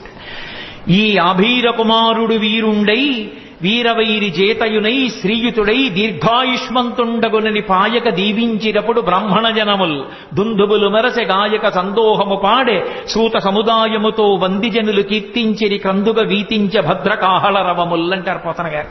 ఆ నందుడు ఎంత సంతోషపడిపోయాడో, ఎన్ని గోవులు దానం చేసేశాడో. ఆఖరికి వసుదేవుడు కూడా కారాగారంలో ఉండగా పరమాత్మ నా కడుపున పిల్లవాడుగా పుట్టాడని స్నానము చేయక రామిని ఆనంద రసాబ్ధిమగ్నుండై ధేనువులను 10,000 విప్రులకును మానసికముగా ధారవోసే మరి ఇచ్చుటకున్నాడు. 10,000 గోవుల్ని మానసికంగా ధారపోసేసేట. శ్రీ మహావిష్ణువు నా కొడుకుగా పుట్టాడు అని వసుదేవుడిచ్చాడు. ఓ భద్రకాహళములు మోగేయి, దుందువులు మెరసై సూత సముదాయముతో వందిజనులు కీర్తించారు. ఎంత సంతోషపడిపోయారో. అసలు కృష్ణలీలలో అద్భుతం ఏంటంటే, పుట్టిన పిల్లాడికి నీళ్లు పోసి వాళ్ళు తీసుకెళ్లి 11వ రోజున ఉయ్యాల్లో వేశారు. ఉయ్యాల్లో వేసి పడుకోబెడదామని ఉయ్యాలా ఊపుతున్నారు. ఏదో ఎవరికి వచ్చిన పాట వాళ్ళు పాడుతున్నారు. అందరూ ఎంఎస్ సుబ్బలక్ష్మి గారు, లతా మంగేష్కర్ అక్కర్లేదు పిల్లల్ని పడుకోబెట్టడానికి. తల్లి ఎవరు ఏదో పాట పాడుతుంది. ఎంతమంది గోపకాంతలు వచ్చి పాట పాడినా నిద్రపోడే. అందున ఉయ్యాలా ఊపి పడుకోబెట్టేటప్పుడు పిల్లాడు పడుకోవట్లేదంటే పిల్లాడు కనపడుతూ ఉండగా కాకుండా ఇలా ఉయ్యాలా దగ్గరికి చేసి పట్టుకుని ఇలా ఇలా ఇలా ఇలా ఇలా అని పాట పాడి పడుకుని ఉంటాడనుకుని పాపం ఎంతో ఇదిగా ఇలా విప్పి చూస్తే గుడ్లు 2 ఇలా పెట్టుకుని చూస్తున్నాడు. ఏమిటమ్మా పిల్లాడు ఎంతకీ పడుకోడు, ఇదేం పిల్లాడే అని చెప్పి ఆ భుజం మీద వేసుకుని పాట పాడి ఎంతో తిప్పి తిప్పి తిప్పి తిప్పి ఇలా చూడటం కుదరదు కదూ. పడుకున్నాడా అంటే ఏం పడుకున్నాడు, గుడ్లేసుకు చూస్తున్నాడు. ఏం చేసినా పడుకోడు. ఇదెక్కడ పిల్లాడని ఆఖరికి యశోదాదేవి వచ్చి తల్లికి ఆఖరికి పెద్ద బ్రహ్మాస్త్రం ఏంటంటే బోర్లా పడుకోబెట్టేసి వీపు మీద ఇలా ఇలా ఇలా ఇలా కొట్టేస్తుంది. ఆ తొడ ఊపుతాను కొడుతోంది. ఎంతకీ పడుకోడు, వీపు చిట్లిపోతోంది. ఇదేమిటి ఆది కూర్మంగా ఉన్నప్పుడు మందర పర్వతం తిరిగినా బాధపడలేదు కానీ ఈ కృష్ణావతారంలో ఇలా కొట్టేస్తున్నారు, నన్ను ఎందుకు ఇలా ఊపేస్తున్నారు అనుకున్నట్ట. లోకములు నిదురపోవగత నిదురుంపని శుభగుడు రమణులు జోకొట్టిపాడ నిదురం గైకొను క్రియ నోరకుండే కనుదెరవకయున్నన్నారు పోతన గారు. ఓహో, ఈ దిక్కుమాలిన ప్రపంచానికి అలవాటు ఉంది, నిద్రపోతుంటారు వీళ్ళు కళ్ళు మూసుకొని. నాకు నిద్రపోవడం అలవాట్లేదు. నేను నిద్రపోతే లోకాలు నిర్వహించేవాడెవరు? నేను పడుకోమని జోకొట్టేస్తున్నారు, నేను కళ్ళు మూసుకోపోతే వీళ్ళు ఇలాగే కొడతారని నిద్రపోయిన వాళ్ళ కళ్ళు మూసుకున్నట్టు. అప్పుడు వాళ్ళు సంతోషపడిపోయి జోజో కమలదల్లి క్షణ జోజో మృగరాజ మధ్య జోజో కృష్ణ జోజో పల్లవకర పద జోజో పూర్ణేందువదన జోజో యనచున్. సామాన్య గృహాల్లో జోజో జోజో అంటూ ఏ పాటలు పాడతారో పోతన గారి పద్యాలకి కూడా జోజో అని అలాగే పడిపోయింది. మహానుభావుడు ఎంత దర్శనం చేశాడో. ఆ యశోద ఎన్ని ఆటలాడాడు నిజంగా యశోదతో. ఎక్కడికో వెళ్ళేవాడు చాటున కూర్చుని ఎవ్వరూ చూడకుండా మట్టి తినేస్తుండేవాడు. బలరాముడు వచ్చి అమ్మ అమ్మ మట్టి తినేస్తున్నాడమ్మా అనేవారు. అమ్మ వెళ్ళి ఆ నోరంతా శుభ్రంగా నోట్లో వేలు పెట్టి కడిగేస్తుంది. అమ్మ ఇలా ఇలా ఇలా పళ్ళ మధ్యలో పెట్టి కంఠం పట్టుకుని ఉంచి ఉమ్ము అని చెప్పి కడిగించి నాలికి ఇలా ఇలాను అనే దవడల్లో ఉన్న మట్టి అంతా తీసేసి వేలు పెట్టి ఇంకెప్పుడు ఇలా అనేది కానీ కొట్టలేకపోయేది. ఎందుకని? సర్వ జగత్తులను నిర్వహించే పరమాత్మ ముఖంలో ఆ సంతోషం, ఆ నవ్వు చూసేటప్పటికి ఆవిడ ఏమీ చేయలేకపోయేది. ఆఖరికి ఓ రోజున మళ్ళీ దొంగతనంగా మట్టి తినేస్తున్నాడు. ఆయన భార్యేగా భూకాంత మట్టి తింటున్నాడు. చూశాడు బలరాముడు. అమ్మా అమ్మ మళ్ళీ మట్టి తినేస్తున్నాడమ్మా అన్నయ్య అన్నాడు. ఆ తమ్ముడు మట్టి తినేస్తున్నాడమ్మా. పరిగెత్తుకొచ్చింది యశోద చేయి పట్టుకుంది. ఏరా మన్నీటికి భక్షింతువు మన్ నియమము లేల మన్నింతువు అన్నయో సకులను చెప్పెదరన్నామ నేల వేరు పదార్థము లేదే. ఎంత గొప్పగా పడ్డాయండి పోతన గారికి పద్యాలు. ఏరా అన్నయ్య చెప్పాడు, నీ స్నేహితులు చెప్తున్నారు మన్ను తింటున్నావు. ఇది ఎక్కడికి కర్మరా? మన్ను తినడం ఏమిట్రా? చక్కటి వెన్నలేదా ఇంట్లో? పాలు లేవా? ఇటు మట్టి తింటాయేమిటి? అంతే ఇలా చూశాడు. అన్నయ్య వంక నేరం చెప్పాడని స్నేహితుల వంక చూశాడు. ఇంత పిల్లాడు కళ్ళకి కట్టినట్టు చూపించారండి పోతన గారు. అమ్మిలా చేయి పట్టుకుని మోకాళ్ళ మీద కూర్చుంది, ఎక్కడికి తప్పించుకోలేడు. తన మీద చాడీలు చెప్పి పట్టించేస్తున్నారని కోపం. అందుకని అమ్మా మన్ను తినంగనే శిశువునో యాకొంటినో వెర్రినో నమ్మంజూడకు వీరి మాటలు మదిన్నీవు కొట్టంగ దారి మార్గము ఘటించి చెప్పెదరు కాదేని మదీయస్య గంధం ఆఘ్రాణము చేసి నా వచనము తప్పైన దండింపవే అన్నాడు. ఏమిటమ్మా నేనేమన్నా పిల్లాన్ని అనుకుంటున్నావా, చేతకాని వాడిని అనుకుంటున్నా? అన్నయ్య తమ్ముళ్ళు అలాగే చెప్తారమ్మా స్నేహితులందరూ. నేనేం మట్టి తినలేదమ్మా, నిజంగా నేను మట్టి తినుంటే అమ్మా నేను నోరు తెరుస్తాను, వాసన చూడమ్మా, నా నోరు వాసన వస్తే నన్ను కొట్టేయమ్మా అన్నాడంతే. పిల్లాడంత దబాయించంత గబగబగబగబ మాట్లాడేస్తుంటే ముచ్చటేసేసింది శివరికి. ఏది నోరు తెరు వాసన చూస్తాను అని నోరు తెరిచాడు. పిచ్చి తల్లి వాసన చూద్దామని దగ్గరికి వెళ్ళింది. ఆ లలితాంగి కనుంగొనె బాలుని ముఖముందు జలధి పర్వత వన శిఖి భూగోళ తరణి శశి దిక్పాలాధికారండంబైన బ్రహ్మాండంబున సమస్త బ్రహ్మాండములు నందవ్రజం తను నందుడు కూడా కనబడ్డారు. కలయో వైష్ణవమాయయో ఇతర సంకల్పార్థమో సత్యమో తలపన్నేరగయున్నదానను యశోదాదేవి కానో పరస్థలమో బాలకుడెంత వీని ముఖస్తంభై అజండమ్ము ప్రజ్వలమయ్యుండుటకేది హేతువో మహాశ్చర్యంబు చింతింపగన్. ఆశ్చర్యపోయింది, వీడి పిల్లాడా పరమాత్మ అనుకుంది. తనని ఎక్కడ పరమాత్మ అనుకుంటుందో అమ్మ ప్రేమకి దూరం అయిపోతానని మాయ గమ్మేశాడంతే. చీకటి పడింది. ప్రదోష వేళలో పిల్లలకి అన్నం పెడుతూ పూర్వం చీకటి పడేటప్పటికీ అమ్మా మాధవ కబలం తల్లే అంటూ వచ్చేవారు. ఇంట్లో మిగిలింది ఏమైనా ఉంటే వాళ్ళకి వేసేసేవారు. వాళ్ళు ఆ పిలుపు అది వాళ్ళ రూపం కొంచెం భయంకరంగా ఉండదు. కర్ర పట్టుకుని సాయంకాలం వేళ కుక్కలు వెంటపడతాయని ఓ సిల్వర్ బళ్ళం పట్టుకుని వస్తుండేవారు ఇంటి ముందుకి. అమ్మా మాధవ కమలం తల్లే అన్నాడు. అప్పుడే చెప్పింది, ఒరే అన్నం తినరా అని. ఆ కథ చెప్పి ఈ కథ చెప్పి నోట్లో అన్నం పెడదా అంటే అని పెట్టు కూర్చున్నాడు. తింటలేదు అన్నం. కోపం వచ్చి అంది యశోద, భిక్షులు ఒత్తురు ఎచ్చిన భిక్షాపత్రమున వేచి బెగడించి నిన్ను శిక్షింతురని చెప్పిన భిక్షులకని తల్లి కనియు భీతిల్లు నృపా. అవునరా, నేను పిలిచి ముద్దుగా చక్కగా గోరు ముద్దలు కలిపి వెన్న అన్నం పెడితే ఎందుకు తింటావు? కాసేపు ఆగి ముష్టి వాళ్ళు వస్తారు, అమ్మా మాధవ కబలం తల్లి అంటారు. నిన్ను తీసుకెళ్లి వాడి పాత్రలో పారేస్తాడు. వాడు అందులో పెట్టి మూత పెట్టి నిన్ను పట్టుకుపోతాడు. వాళ్ళు ఊరి చివర రావి చెట్టు కింద కూర్చుంటారు బాగా చీకటి పడ్డాక. అప్పుడు మూత ఇస్తారు, నిన్ను అక్కడ కూర్చోమంటారు. వాళ్ళు తెచ్చుకున్న అన్నం అంతా తింటారు. అప్పుడు ఆకలి వేస్తుంది కదా, అప్పుడు బాబు నాకు కూడా కొంచెం పెట్టరా అండి అని అడుగుతూ కానివి నోర్మై అని వాళ్ళు తింటారు. అప్పుడు ఏడుస్తూ కూర్చుంది కానీ అప్పుడు అమ్మ ఉండదుగా పెట్టడానికి అంది. అలా చూస్తున్నాడు. ఈలోగా నిజంగా ఎవడో వచ్చి అమ్మ మాధవ కబలం తల్లి అన్నాడు. ఏదో పట్టుకెళ్ళి వేద్దామని పాప ఆవిడ అటు తిరిగింది. వెనక నుంచి వచ్చి అమ్మని గట్టిగా పట్టేసుకుని రెండు కాళ్ళ మధ్యలో తలపెట్టేసి అమ్మ అమ్మ నన్ను వేసేయకమ్మా మాధవ కబలం తల్లి అంటూ వచ్చిన బిచ్చగాడికి వేసేయకమ్మా అన్నాడు. ఏమిటో పొద్దున్న నోట్లో లోకాలు చూసినట్టు అనిపించింది కానీ నా భ్రాంతి పిచ్చి పిల్లాడి ఇంత భయస్తుడు వీడి నోట్లో లోకాలు ఏమిటని పిచ్చి తల్లి మళ్ళీ మాయ వహించేసి కన్యం కుడుపుతూ పాలు తాగుతూ ఉండేవాడు. మళ్ళీ విశ్వరూప సందర్శనం చేయించాడు తల్లికి. అసలు నిజంగా యశోద ఆడుకున్న ఆటలు విన్న పరీక్షిత్తు గుండెలు బాధేస్తున్నాడు. జగదీశ్వరునకు చన్నిచ్చు తల్లిగా ఏమి నోము నోచెయ్యి యశోద, పుత్రుడంచు అతని పోషించు తండ్రిగా నందుడేమి చేసే నందితాత్మ అని అడిగాడు. ఏమిటి లోకాలని పరిపాలించగలిగినటువంటి పరమేశ్వరుడికి తీసుకెళ్లి నా కొడుకని చెప్పి పాలివ్వడమా? ఈ లోకాలన్నిటికీ ఇలా వేలు చూపించగలిగిన పరమాత్మకి నందుడు వస్తుంటే భయం భయంగా నక్కి నించోడమా? ఆయన చెప్పులు ఇప్పితే తీసి పక్కన పెట్టడమా? నాన్నగారండి నాన్నగారండి అని మంచినీళ్లు తెచ్చివ్వడమా? ఏరా అంటే నాన్నగారండి ఆవుల్ని తీసుకొచ్చాను అని భయం భయంగా చెప్పడమా? ఏం పుణ్యం చేశారయా వీళ్ళిద్దరూ అంటే ధరాద్రోణుల వృత్తాంతం చెప్పవలసి వచ్చింది శుకబ్రహ్మ. మహానుభావుడు కృష్ణ భగవానుడి లీలలు ఎన్ని లీలలండి, కళ్ళకి కట్టినట్టు వర్ణించారు. నేను ఇన్ని లీలలు ఎందుకు తలకొట్టుకు చెప్తున్నానంటే కృష్ణావతారంలో కృష్ణలీలలు వింటే మనసు మీద దాని ప్రభావం ఉంటుంది అని ఓ వాక్యం చెప్తే దాని అర్థం ఏమిటో బాగా ఆవిష్కరించిన వాడిని కాకుండా పోతానని. అవి వింటున్నప్పుడు మన మనసులో కృష్ణ పరమాత్మ యొక్క ముద్ర ఎలా పడుతుంది, ఆ లీలల వలన మనకి ఎంత ప్రయోజనాన్ని చేకూర్చాలని చేశాడన్న దానికోసం నేను ఈ లీలల్ని ఆవిష్కరించడం జరిగింది. నిజంగా కాళీయమర్దనంలో వెసదామోదరు పాదగాతనకతుల్ వేవేల చందంబులన్ ప్రసభాటోపముచూప బాపపణ భృచ్చటామండలం వసహం వై పగిలిన్ మళుల్ చదరగా నాస్యంబులన్ చోడితం వెసగన్ దంస్టలు నుగ్గుగా గరడ వహ్నిజ్వాలికల్ వెల్వడన్. ఆ తోక పట్టుకుని ఆ పడగల మీదకెక్కి ఒక్కొక్క పడగ కిందకి దిగేట్టుగా గుద్ది పైకి లేస్తుంటే మళ్లీ ఎక్కి తొక్కుతుండేవాడు. యమునా బీజ మృదంగ వజ్జములు మ్రోయం తీర గోపౌఘర్ష మనోజ్ఞ ధనితంబు గేయముగ జంచత్కాళి తవ్యాళి రంగ తరంగ తలంబునన్ పశుపతిన్ గంజాక్షు నిర్మద్దనాక్షము హృద్యద్భుత భీమమై పరగ దివ్యశ్రేణి చూచెందివిన్. అద్భుతమైనటువంటి తాండవం ఆ కాళీయుడి పడగల మీద. ఎన్ని లీలలు ఒకటా రెండా, ఎన్ని లీలలు చేశాడో మహానుభావుడు.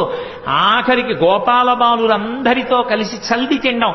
మనం ఏదో ఆ కార్తీక మాసం వచ్చేటప్పటికి వనభోజనం అంటాం. అసలు నిజంగా వనభోజనానికి ఆద్యుడెవరు అంటే కృష్ణ పరమాత్మే. గోపాల బాలురందరితో కలిసి ఆ చల్ది బంతులు తినడం కోసమని బయలుదేరాడు. ఏదో ఇంట్లో ఉన్నటువంటి సద్యన్నం ఆవకాయ ముద్దలు పట్టుకుని బయలుదేరారు వాళ్ళందరూ. ఓడి పెసరావకాయ, ఓడి ఆవకాయ, ఒకటి మాగాయ, ఒకటి కాయావకాయ, రకరకాల బూరగాయలు అన్ని పట్టుకుని బయలుదేరారు. అందరూ వెళ్ళారు. చిత్రం ఏమిటంటే ఆ పిల్లలకి కృష్ణ పరమాత్మ చెప్తే తప్ప ఆకలేస్తోందన్న విషయం కూడా తెలియదు. ఆ స్వరూపం అటువంటిది. ఎండన్మగ్గితిరకటింబడితిరా రెండు ఎలా విచారింపగా రెండో బాలకులారయనచున్. ఆకలేస్తోంది, మీకు ఎండెక్కిపోయింది, రెండిరా అన్నం తినండిరా అని అందరినీ పిలిస్తే వాళ్ళు ఇలా పంక్తి వేసుకుని తినరు వాళ్ళు. ఎందుకంటే వాళ్ళకి కృష్ణుడు కనపడాలి. అందుకని వాళ్ళు గుండ్రంగా కూర్చుంటారట. పోతన గారు అన్నారు, జలజంత స్థిత కర్ణికం తిరిగిరా కూర్చుండి వీక్షించచున్ శిలలున్ పల్లవముల్ లతల్ తీగలు పత్రంబులు పుష్పంబులు కంచంబులుగా భుజించిరతటన్ గోపర్భకుల్ భూవరా. జలజాంత స్థిత కర్ణికం తిరిగిరా సంఘంబులయ్యున్న వాళ్ళందరూ ఒక పద్మం ఎలా ఉంటుందో దానికి రేకులు చుట్టూ ఎలా ఉంటాయో అలా ఉంటే మధ్యలో దుద్దులో కృష్ణుడు నించుంటాడు. వాళ్ళకి ఎంత భక్తి అంటే తెలిసో తెలియకో ఆ మధ్యలో నిలబడిన కృష్ణుడు ఏదో పరమాత్మ స్వరూపంగా నిలబడ్డం కాదు. ఆవుల్ని దూడల్ని కాసే కృష్ణుడు ఎలా ఉంటాడో అలాగే మట్టి కాళ్లతో మట్టి చేతులతో పొద్దున్న స్నానం చేయరు, సాయంకాలం స్నానం చేస్తారు గోపాల బాలురు. అందరితో కలిసి వచ్చి వాళ్ళ మధ్యలో నిలబడి కూర్చుని తినడం కూడా కాదు, అలా నిలబడి కడుపున దిండుగా కట్టిన వలువలో లాలిత వంశన లంబుజునిపి విమల శృంగంబు నువేత్రదండంబు నుజారిరా నీకడా చంక నిరిగి మీగడ పెరుగుతో మేళవించిన చల్ది ముద్దయా వలిచే తన నయనునిచి చలరేగి కొసరి తెచ్చిన ఊరగాయలు వేళ్ల సందులను తాన నయనునిచి సంగడీల నడుమ చక్కగా కూర్చుండి నర్మభాషణముల నగవు నెరపి యాగభుక్త కృష్ణుడు అమరులు వెరగొంద శైశవంబు మెరసి చల్ది కుడిచే. పోతన గారు పొంగిపోయారంతే. అసలు ఆయన మధ్యలో నిలబడి ఆ పైన దట్టి తీసి ఇలా కడుపుకి అడ్డంగా పెద్ద బట్ట కట్టి ఏదో దిండు కట్టినట్టుగాను ఆ వేణువు తీసి అందులో పక్కకి దోపుకుని ఆవుల్ని దూడల్ని పిలవడానికి ఉపయోగించేటటువంటి బోరా కర్ర తీసి చంకలో పెట్టుకుని ఈ చెయ్యి ఇలా అంటే ఓ పడిపోతాయి, అందుకని ఇలాగే పెట్టుకుని అమ్మ పెట్టినటువంటి ఆ మేగడ పెరుగు ముద్ద ఒకటి ఎడం చేతిలో పెట్టుకుంటే కృష్ణ కృష్ణ మా ఇంట్లో ఆవకాయ పెచ్చు తినను ఓడిచ్చాడు, మా ఇంట్లో మాగాయ ముక్క తినను ఓడిచ్చాడు, అవన్నీ వేళ్ల మధ్యలో పెట్టుకుని ఇలా నాక్కుని ఇలా ముద్ద తింటూ వాడిచ్చిన ఎంగిలి ముద్ద తింటూ వాళ్ళల్లో వాళ్ళు ఇందులో పాత్రలోది అందులో పాత్రలోది ఏరుకు తినేస్తుంటే నేను ఇందుకు ఇలా చేయించుకోవడం. అందుకని అలా తినేస్తుంటే వాళ్ళు సంతోషంగా ఆ మధ్యలో నిలబడి తింటున్న ఎవరా కృష్ణుడు? యాగభోక్త కృష్ణుడమరులు వెరగొంద శైశవంబు మెరసి చల్ది కుడిచే. యాగభోక్త అయిన కృష్ణ పరమాత్మ స్వాహాకారంతో ఇస్తే తినవలసిన వాడు గోపాల బాలుల మధ్యలో ఇంగిళ్లు తింటుంటే రంభాదులు నాట్యం చేశారు పైన. ఏమీ ఆశ్చర్యం రా, ఇంతకి కిందకు వచ్చేశాడో పరమాత్మ. ఏ పాములెరుగక ఏ పారు మేటికి పశుల కాపరి ఇంట పాము కలిగే, ఏ కర్మయును లేక వెలయునొక్కటికి జతకర్మంబులు సంభవించే, ఏ తల్లి చనుబాలు ఎన్నడెరుగని ప్రోఢ తల్లి యశోద చన్నుల పాలు త్రావనిరిగే, ఏ హాని వృద్ధుల నెరుగని బ్రహ్మంబు పొదివిటిలో వృద్ధి పొందనుందే, ఏ తపములనైన ఎలమి పండని పంట వల్లవీజనముల వాడపండే, ఏ చదువులనైన ఇట్టిట్టెదనరాని అవయవముల యందు అందముందే. ఏమి అద్భుతం! వికారములు లేని పరమాత్మ యజ్ఞభోక్త వీళ్ల మధ్యలో నిలబడి సద్యన్నం తింటున్నాడా అని తెల్లబోయారు. అది కృష్ణావతారం అంటే అంత కిందకొచ్చేసింది. బ్రహ్మగారు ఆశ్చర్యపోయి వాడు పరమాత్మ అని ఆవుల్ని దూడల్ని దాచేశాడు. ఏమీ తెలియని వాళ్ళ వెళ్ళి చూశాడు. ఓహో, నా కొడుకు నా నాభికమలంలో పుట్టినవాడు, నన్నే మాయి చేద్దామని ఆవుల్ని దూడల్ని పట్టుకుపోయాడు. ఆయన పట్టుకుపోతే నేను సృజించలేనా ఏమనుకున్నాడు. మళ్ళీ ఏ ఆవుల్ని ఏ దూడల్ని ఏ మచ్చలున్నదాన్ని అలా ఆవుల్ని దూడల్ని చూసి ఇలా వచ్చేటప్పటికి పిల్లల్ని దాచేశాడు. వీళ్ళని దాచేస్తే నేను సృజించలేనా ఏమనుకున్నాడు. కరములు పదములున్ శిరంబుల్ లవనగ్నంబుల్ ముఖములున్ కన్నులు ముక్కులున్ శ్రవణముల్ దండనంబర సడ్వేణు విషాణ భూషణ వయో భాషాగుణాఖ్యాన తత్పరతల్ద వీడవకుండ దల్చె విబుడా వత్సార్భకాకారముల్. ఏ ఆవు ఏ దూడ ఏ తోక దేని అలవాటు ఎలా ఉంటుందో, ఏది కుమ్ముతుందో, ఏది సాధువుగా ఉంటుందో, ఏది ఎంత పాలిస్తుందో, ఏ పిల్లాడు ఎలా ఉంటాడో, ఎవడికి పుట్టుమచ్చలు ఎక్కడుంటాడో, ఎవడు సన్నగా ఉంటాడో, ఎవడు లావుగా ఉంటాడో, ఎవడు ఎక్కువ తింటాడో, ఎవడు తక్కువ తింటాడో, ఎవడు పరిగెడతాడో, ఎవడు కూర్చుంటాడో, ఎవడు నీరసంగా ఉంటాడో, ఎవడికి అనారోగ్యమో, ఆ పిల్లల కింద ఆ ఆవుల కింద ఆ దూడల కింద తానే మారిపోయాడు. ఇంటికి వెళ్ళేటప్పటికే పోని తల్లులు గుర్తుపట్టగలరా? ఏ తల్లులకే బాలకు లేతెరుగున తిరిగి ప్రీతి కలిగింతురుమున్న తల్లుల కాబాలకు లాతెరగున ప్రీతి చేసిన వనీనాథ అన్నాడు సుఖబ్రహ్మ. ఏ తండ్రి దగ్గర ఏ పిల్లవాడు ఎలా ప్రవర్తిస్తాడో అలాగే ప్రవర్తించేటట్టుగా తానే మారిపోయి ఇంతమందితో ఉన్నాడు. బ్రహ్మగారు అలా లోపలికి వెళ్ళి అన్నీ బంధించి పైకొచ్చి చూశాడు, అలాగే ఉన్నాయి. మళ్ళీ ఇప్పుడు ఆయన తెల్లబోయాడు. బ్రహ్మ పంపునగాని సృష్టి జరగదు ఎప్పుడు, బ్రహ్మనొక్కడగాని వేరొక బ్రహ్మ లేడు సృజింపంగా, బ్రహ్మ నేను సృజింపక ఏ బ్రహ్మమందు సృజింపబడే ఆ ఒక్కటి బ్రహ్మవు అది చూడగాన్. బ్రహ్మ నేను సృష్టించాలి, నేను సృష్టించకుండా ఇవన్నీ ఎవడు సృష్టించాడు? ఓహో, వాడురా బ్రహ్మము పరబ్రహ్మము, వాడు నన్ను కన్న తండ్రి. పరిగెత్తుకొచ్చాడు. వచ్చి ఆవుల్ని దూడల్ని కాస్తూ వెన్నముద్ద తింటున్నట్టుగా నిలబడినటువంటి చిన్ని కృష్ణుడి కాళ్ల మీద పడిపోయాడు. పడిపోతే అప్పుడు అది కృష్ణావతారం యొక్క మహాత్యం. అంటే బ్రహ్మగారంతటి వాడు ఇలా బ్రహ్మపదంబు వేదములకన్ వీక్షింపగానాని నిన్నీ లోకంబున ఈ వనాంతరమునంది మందలో కృష్ణయం చాలాపాది సమస్త భావములి నీయందే నిక్షేపించు ఈ వ్రేలందొక్కని పాదరేణువులపై వేష్టించినం చాలదే అని అడిగాడు. నాకొద్దు దిక్కుమాల బ్రహ్మపదవి తీసేయి. ఇంతమంది పిల్లలు ఎన్నడునైన యోగి విభులవ్వని పాద పరాగమింతయున్ కన్నుల కానరట్టి హరి తద్దయు కైవడి చేడియాడుచున్ కౌగిట చెచ్చుచున్ తన్నుచు గుజ్జుచున్ నగచు తద్దయు కైవడి కూడియాడుచున్ మన్నన చేయు వల్లవ కుమారుల భాగ్యము వింతయొప్పునే. పరబ్రహ్మమైనటువంటి నువ్వు ఈ భూమండలం మీద ఆడుకుంటుంటే ఏమీ తెలియని గోపాల బాలులు నిన్ను కౌగులించుకుంటున్నారు, తంతున్నారు, గుద్దుతున్నారు, నీ మీద పడుతున్నారు. అదా అదృష్టం, బ్రహ్మపదవి అదృష్టమా? ఎందుకు వచ్చింది? మాయ కమ్మింది నాకు, వద్దు తీసేయి. ఈ గోపాల బాలులలో ఎవరి పాదానికైనా అంటుకున్న ధూళి నా నాలుగు తలకాయల మీద చల్లుకుంటాను, నాకు అనుమతి అన్నాడు. అహోభాగ్యం నందగోప వ్రజౌకసాం యన్మిత్రం పరమానందం పూర్ణం బ్రహ్మసనాతనం అంటారు వ్యాసుల వారు మూల భాగవతంలో. అంత అద్భుతమైనటువంటి అవతారం. అటువంటి పరమాత్మ పెద్దవాడైన తర్వాత ఎంత రక్షణ చేశాడో పాండవులను. అసలు నిజంగా కృష్ణ పరమాత్మయే లేకపోతే పాండవులు లేనే లేరు. ఎన్ని సందర్భాల్లో ఎన్ని చోట్ల ఎంత రక్షించాడో. భీష్మాచార్యుల వారు స్వచ్ఛంద మరణం, ఆయన్ని నిగ్రహించగలిగిన వాడు లేడు.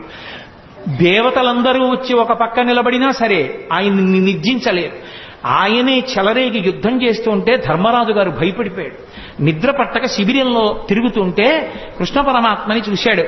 చూశావా కృష్ణ, మా తాత భీష్మాచార్యుల వారు ఇలా విజృంభించి యుద్ధం చేస్తే నా సైన్యం అంతా మడిసిపోతుంది, ఎక్కడి నుంచి వస్తుంది నాకు విజయం అని అడిగాడు.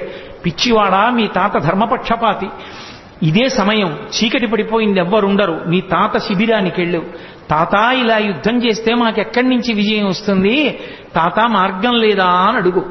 పాపం మహానుభావుడు ఇంతమంది మనవల్ని పిల్లల్ని పెంచి పెద్ద చేసి రాజ్యరక్షణ చేసినందుకు చిట్ట చివరికి తన మనవడి చేత అడగబడ్డాడు, తాత నువ్వు ఎలా చచ్చిపోతావు చెప్పు అని.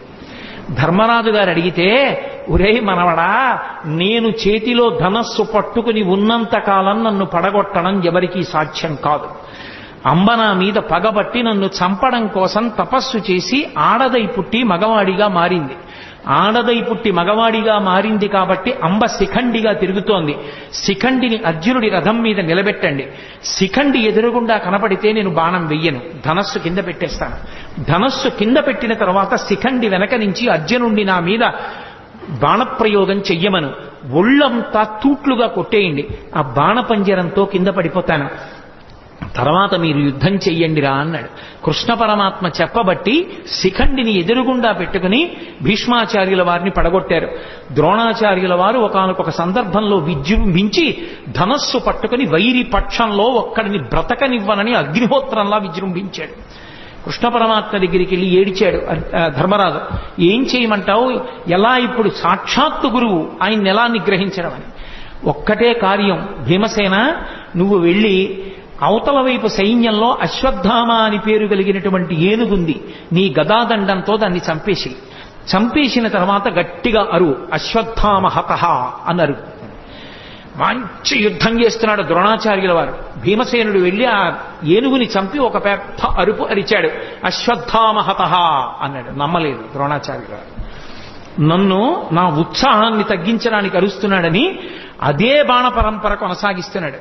ధర్మరాజు పరిగెత్తికెళ్ళాడు కృష్ణుడి దగ్గరికి. పెద్ద ధర్మాన్ని నిలబెట్టడానికి చిన్న అధర్మం చెయ్యక తప్పదు ధర్మరాజా. అశ్వత్థామ హతః అండం నీకు ఇష్టం లేకపోతే నువ్వు కనపడు చాలు. మనసులో అనుమానం ఉంది ద్రోణుడికి, అడుగుతాడు. నువ్వు చెప్తే మాత్రం నమ్మి తీరుతాడు. ఆయన ధనస్సు వదిలేయాలంటే ఒక్కటే మార్గం, నువ్వు ఆయన ముందు చెప్పావో అశ్వత్థామ చచ్చిపోయాడని ధనస్సు కింద పడేస్తాడు. కొడుకు మీద వ్యామోహం. అందుకని అశ్వత్థామ హతః అను అంటే గురువు ఎదురుగుండా నిలబడిన వాడు అంత మాట అనడమా, నేను అననన్నాడు. ప్రాణమే పోయినా నేనన్నా. అనక తప్పదు. పెద్ద సత్యాన్ని పెద్ద ధర్మాన్ని ఆవిష్కరించడానికి చిన్న అధర్మం చెయ్యాలి, పోనీ అబద్ధం చెప్పద్దు. అశ్వత్థామ హతః అని గట్టిగా అని కుంజరహ అని మెల్లిగాను అన్నాడు. కుంజరహ అంటే ఏనుగు. ధర్మరాజు గారు వెళ్ళగానే చూశాడు ద్రోణాచార్యుల వారు అబద్ధం ఆడ్డం అని. ధర్మరాజా అశ్వత్థామ ఏమయ్యాడన్నాడు. అశ్వత్థామ హతః కుంజరహ అన్నాడు. ధర్మరాజు గారి నోటి వెంట ఆ మాట విన్నాడంతే, వదిలిపెట్టేశాడు. వదిలిపెట్టేయడం ఏమిటి, బాణాలు కొట్టేశాడు అర్జునుడు. దృష్టజ్యుమ్నుడు ఒక్క దూకు దూకి ద్రోణాచార్యుల వారి శిరస్సు కోసేశాడు. ద్రోణాచార్యుల వారు చనిపోయారు. ద్రోణాచార్యుల వారే పడిపోకపోతే యుద్ధంలో గెలిపెక్కడిది? ఇవన్నీ ఒకెత్తు. సైంధవుడు యుద్ధానికి వచ్చినప్పుడు పరమశివుడి గురించి తపస్సు చేశాడు. పరమశివుడి గురించి తపస్సు చేసి పంచపాండవుల్ని గెలిచే వరం ఇమ్మన్నాడు. పంచపాండవుల్ని గెలవడం నీ తరం కాదు, పాశుపతాస్త్రం నేనే ఇచ్చే అర్జునుడికి. అర్జునుడిని తక్క మిగిలిన నలుగురిని ఒకరోజు మాత్రం యుద్ధంలో గెలుస్తా ఉన్నాడు. అర్జునుడు దూరంగా ఉండడం చూసి అభిమన్యు కుమారుడు పద్మవ్యూహంలోకి వెళ్తే సైంధవుడు నలుగురిని, ధర్మరాజు, భీముడు, నకులుడు, సహదేవుడిని నలుగురిని లోపలికి వెళ్లకుండా చూసి అభిమన్యుడు చచ్చిపోవడానికి కారణమయ్యాడు. అందుకనే సైంధవుడిలో అడ్డుపడ్డాడంటారు. రాత్రి శిబిరానికి తిరిగి వచ్చినటువంటి అర్జునుడు ఏడిచాడు, కొడుకు చచ్చిపోయాడని. ఏడిచి మీరు నలుగురు ఎందుకు వెళ్ళి రక్షించలేదని అడిగాడు అన్నల్ని. సైంధవుడు అడ్డుపడ్డాడు, అతనికి వరం ఉందన్నారు. తొందరపడి ప్రతిజ్ఞ చేసేశాడు. రేపు సూర్యాస్తమయానికి నేను సైంధవుడి తల తరగకపోతే నేనే చచ్చిపోతానన్నాడు. అర్జునుడు బానే పడుతున్నాడు ఆ రాత్రి, కృష్ణుడు నిద్రపోలేదు. మహాభారతం చదివితే ఎంత భక్తపరాధీనుడు రా అనిపిస్తుంది. ఆఖరికి అటు ఇటు దొల్లుతూ ఉంటే సారథి దారుకుడు వచ్చి పిలిచాడు, ఎందుకు అలా ఉన్నారని అడిగాడు. ఎలా నిద్రపడుతుంది, తొందరపడి ప్రతిజ్ఞ చేశాడు. ద్రోణాచార్యుల వారు తక్కువడా, అర్జునున్నొక్కడిని ఆపేస్తే చాలు, రేపు ఖచ్చితంగా అర్జునుడు చచ్చిపోతాడు. ఆత్మహత్య చేసుకుని ప్రాణం వదిలిపెట్టేస్తే గెలుపు కౌరవులది. రేపు సైంధవుడు అర్జునుడికి చిక్కకుండా చూడడం ఎలాగో ద్రోణుడికి తెలుసు. ద్రోణుడు వ్యూహం పన్ని ఎక్కడో దాస్తాడు సైంధవుణ్ణి. యుద్ధంలో అసలు అక్కడ దాకా వెళ్ళడం కుదరదు, ఎందుకంటే ద్రోణాది వీరులు ముందే ఉంటారు. స్వర్ణ కవచాన్ని అభిమంత్రించి కట్టాడు దుర్యోధనుడికి. వెళ్ళలేకపోయాడు అర్జునుడు. వెళ్ళలేకపోయి ద్రోణాచార్యుల వారే పెద్ద పర్వత శిఖరంలో ఎదురుగుండా నించుని శకట వ్యూహం పన్నాడు. శకట వ్యూహం పన్ని లోపల ఎక్కడో చిట్ట చివర దాచేశాడు సైంధవుణ్ణి. పొద్దున్నైపోయింది, మధ్యాహ్నం అయిపోయింది, పొద్దు ఒరిగిపోతోంది. యుద్ధం చేస్తూనే ఉన్నాడు. ఎక్కడికో వెళ్ళాలి, ఇంకా మొదట్లో ఉన్నాడు. వ్యూహాన్ని ఛేదించనే లేదు. అయిపోయింది, సూర్యాస్తమయ వేళ అయిపోయింది. సైంధవుడు సంతోషపడిపోతున్నాడు. అమ్మయ్య, ఇక అర్జునుడు నా దగ్గరికి వచ్చే అవకాశమే లేదు, నేను చచ్చిపోనని. చిన్న బుచ్చుకున్నాడు అర్జునుడు. అయిపోతోంది సూర్యాస్తమయం, కాబట్టి చంపలేని సైంధవుణ్ణి. అయిపోయింది కురుక్షేత్ర యుద్ధం, నేను ప్రాణం విడిచిపెట్టవలసిందే. చూశాడు కృష్ణ పరమాత్మ అర్జునుడి యొక్క అవస్థ. చూశావా, తొందరపడితే బావా ఎలా ఉంటాయో పరిణామాలు, జాగ్రత్త వహించు, ఇప్పుడు నేనేం చేస్తానో చూడన్నాడు. మాయాతిమిరాన్ని సృష్టించాడు. అది సూర్యుడిని అడ్డింది. సూర్యాస్తమయం అయిపోయింది, అర్జునుడు కొట్టలేకపోతున్నాడే అన్నాడు. అలా మాటలు చీకటి పడింది అన్న మాట వినపడగానే అర్జునుడు దగ్గరలో లేడు కదా అని సైంధవుడు నిక్కి నిక్కి తలపైకెత్తాడు. తలపైకెత్తి నిలబడ్డాడు. బావాడిగో సైంధవుడు కొట్టేయన్నాడు. బాణం వేసి వెంటనే తలని కొట్టాడు. కొట్టగానే మాయాతిమిరాన్ని తొలగించాడు. చీకటి పడ్డా కొట్టాడందాం అనుకున్నారు, మళ్ళీ సూర్యుడు పైకి వచ్చాడు. అమ్మా, మనం పొరపాటు పడ్డాను రా, సూర్యాస్తమయం అవ్వలేదనుకుంటున్నారు. సైంధవుడి తల బావా కింద పడిందో నీ తల 100 వక్కలైపోతుంది. ఎందుకంటే సైంధవుడికి తండ్రి ఉన్నాడు, వృద్ధక్షత్రుడు ఆయన పేరు. ఆ వృద్ధక్షత్రుడికి తపస్సు చేస్తే పుట్టాడు, జయద్రథుడు అన్న పేరుతో సైంధవుడు. ఆయన పుట్టినప్పుడు అశరీరవాణి పలికింది, ఇతని యామరపాటులో ఉన్నప్పుడు ఒక సుక్షత్రియుడు ఇతని తల కొట్టేస్తాడంది.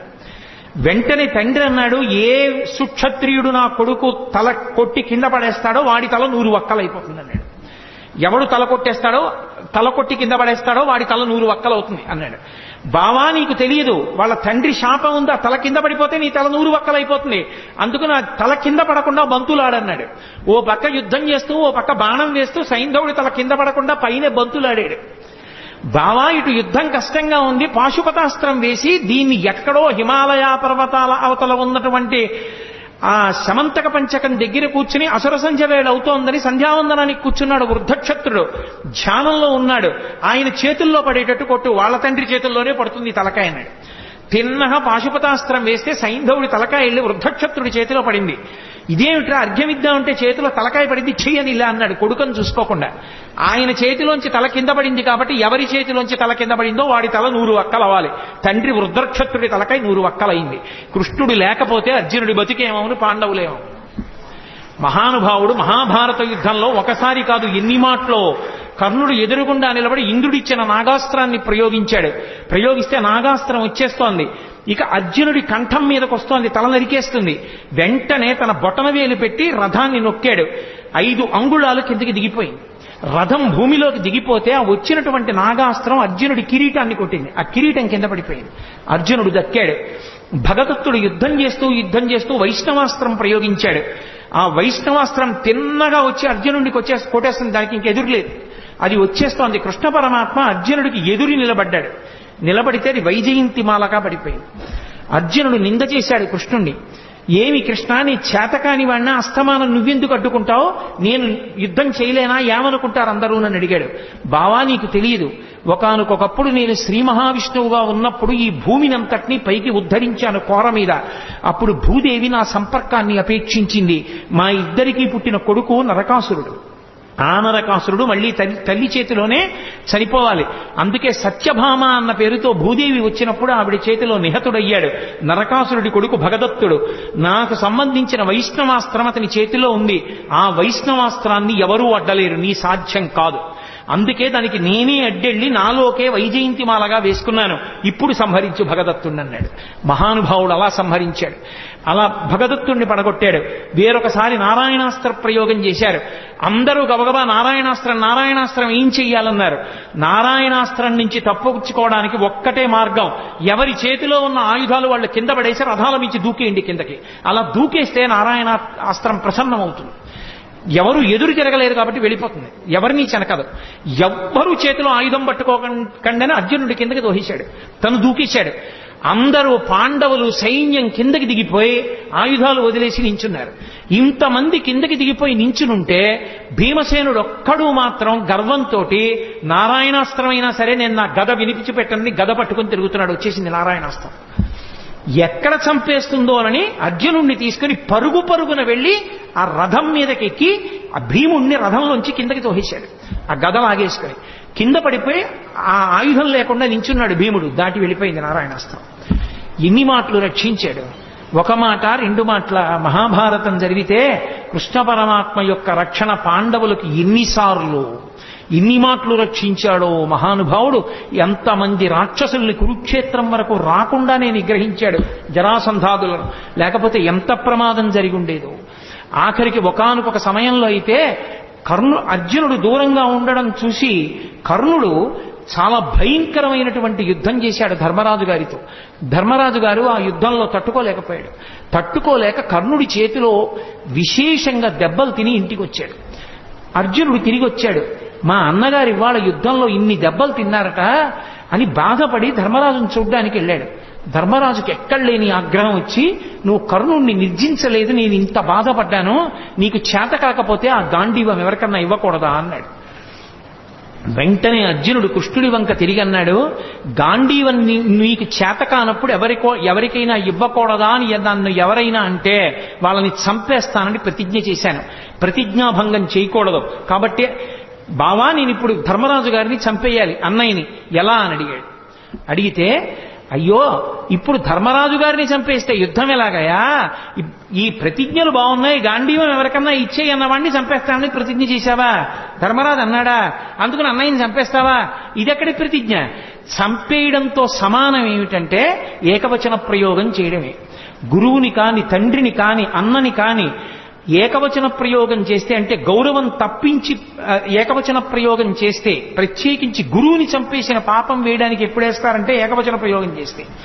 అందుకని ఏకవచన ప్రయోగం చేయి, నువ్వు అని మాట్లాడితే నువ్వు ధర్మరాజుని చంపేసినట్టే, అక్కడతో వదిలిపెట్టేసేయను.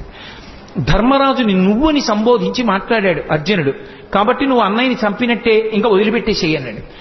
మళ్ళీ అన్నాడు, నేను అన్నయ్యని చంపేసిన పాపం మూట కట్టుకున్నాను కాబట్టి నాకు ఈ దిక్కుమాలిన యుద్ధం వద్దు, నేనే చచ్చిపోతానన్నాడు.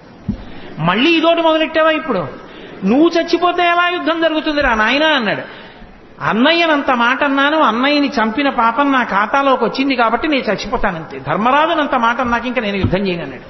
ఇప్పుడు నువ్వు చచ్చిపోయినంత పని చెయ్యాలంటే ఒకటే, నిన్ను నువ్వు పొగుడుకో చచ్చిపోయినట్టే అన్నాడు. అంటే అప్పుడు అర్జునుడు తనని తాను పొగుడుకున్నాడు. ఇప్పుడు నువ్వు చచ్చిపోయినట్టే. ఎవరైనా వాణ్ణి వాడు పొగుడుకుంటే వాడు చచ్చిపోయినట్టే, కాబట్టి ఇప్పుడు నువ్వు బ్రతికినట్టు అన్నాడు. అప్పుడు మళ్ళీ యుద్ధానికి తీసుకొచ్చాడు అందరినీ. ఒకసారా, రెండు సార్లా, ఎన్నిసార్లు? ఆఖరికి యుద్ధం అంతా అయిపోయింది. యుద్ధం అంతా అయిపోయిన తర్వాత నదీ తీరానికి తీసుకెళ్లి రథాన్ని నిలబెట్టి, బావా నీకు సంబంధించినటువంటి యుద్ధ పరికరాలన్నీ తీసుకుని రథం దిగి దూరంగా వెళ్ళిపో అన్నాడు. అర్జునుడు కిందకి దిగిపోయి అన్నీ తీసుకుని దూరంగా వెళ్ళిపోయి నించున్నాడు. కృష్ణ పరమాత్మ స్వామి హనుమని వెళ్ళిపోమన్నారు పతాకం మించి. రథాన్ని ఆవహించి ఉన్నటువంటి సమస్త భూతములను వెళ్ళిపోమన్నారు. వెళ్ళిపోమ్మని కృష్ణ పరమాత్మ రథంలోంచి కిందకి దూకారంటే రథం భగ్గున కాలిపోయి. అడిగాడు అర్జునుడు, బావా ఇదేమిటి రథం ఇలా కాలిపోయిందని అడిగాడు. నాయనా ఇది ఎప్పుడో కాలిపోయింది. భీష్మ, ద్రోణ, కర్ణ మహావీరులు ప్రయోగించినటువంటి బాణ పరంపరలకి ఈ రథం కాలిపోయింది. నువ్వు కాలిపోతావని దీన్ని కాలిపోకుండా ఆపాను.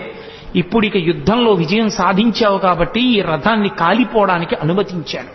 కాబట్టి బావా రథం కాలిపోయింది అన్నాడు. నిజంగా కృష్ణ పరమాత్మ యొక్క అండే పాండవులకు లేకపోతే గెలవగలరా? మహానుభావుడు యుద్ధంలో నిలబడ్డాడు కాబట్టి రక్షించాడు. అన్న బలరాముడే భీమసేనుణ్ణి చంపుతానన్నప్పుడు కాపాడాడు. ఆఖరికి యుద్ధం అంతా అయిపోయిన తర్వాత 9 కొడుకుల్ని భీముడే చంపాడన్న కారణం మీద భీముణ్ణి ఉరే నాయన దగ్గరకు రారా కౌగిలించుకుంటానన్నాడు ధృతరాష్ట్రుడు. పాపం అమాయకంగా వెళ్ళిపోతున్నాడు భీమసేనుడు. చెయ్యి పట్టుకుని వెనక్కి లాగి, బావా నీకు తెలియదు కాసేపు పక్కనుండని ఇనప భీముని యొక్క విగ్రహాన్ని చేయించాడు. ఆ విగ్రహాన్ని దగ్గరికి జరిపాడు. ఆ ధృతరాష్ట్రుడు వచ్చి, ఆయన బాహుబలం అటువంటిది, గట్టిగా కౌగిలించుకున్నాడు. ఆ భీముడి విగ్రహం పిండైపోయి కింద పడిపోయింది. అయ్యో భీమా చచ్చిపోయావా నాయనా అని దొంగేడుపు మొదలెట్టాడు. నువ్వు ఎడవక్కర్లేదులే, భీముడు బ్రతికే ఉన్నాడు, ఇప్పటికీ నీకు బుద్ధి రాలేదా అని మాట్లాడాడు. లేకపోతే ఏమైపోను, గాంధారి పంచపాండవుల్ని శపించాలనుకుంది. ఒక్కొక్కళ్ళని పిలిచి మాట్లాడితే హడిలిపోయి పారిపోయారు ఒక్కొక్కడు. చిట్ట చివర ధర్మరాజుని పిలిచింది. అమ్మ తప్పు చేసిన పిల్లాడిని పిలిస్తే, అమ్మా కొట్టినా నీ ఇష్టం, చంపినా నీ ఇష్టం అమ్మా, తప్పు చేశానని కాళ్ల మీద పడిపోతే ఏమీ చేయలేని తల్లిలా ధర్మరాజు వచ్చి గాంధారి కాళ్ల మీద పడిపోతే పెద్ద నిట్టూర్పు విడిచింది. ఆ నిట్టూర్పు విడిచినప్పుడు ఆవిడ కళ్ళకి కట్టుకున్న బట్ట జారింది.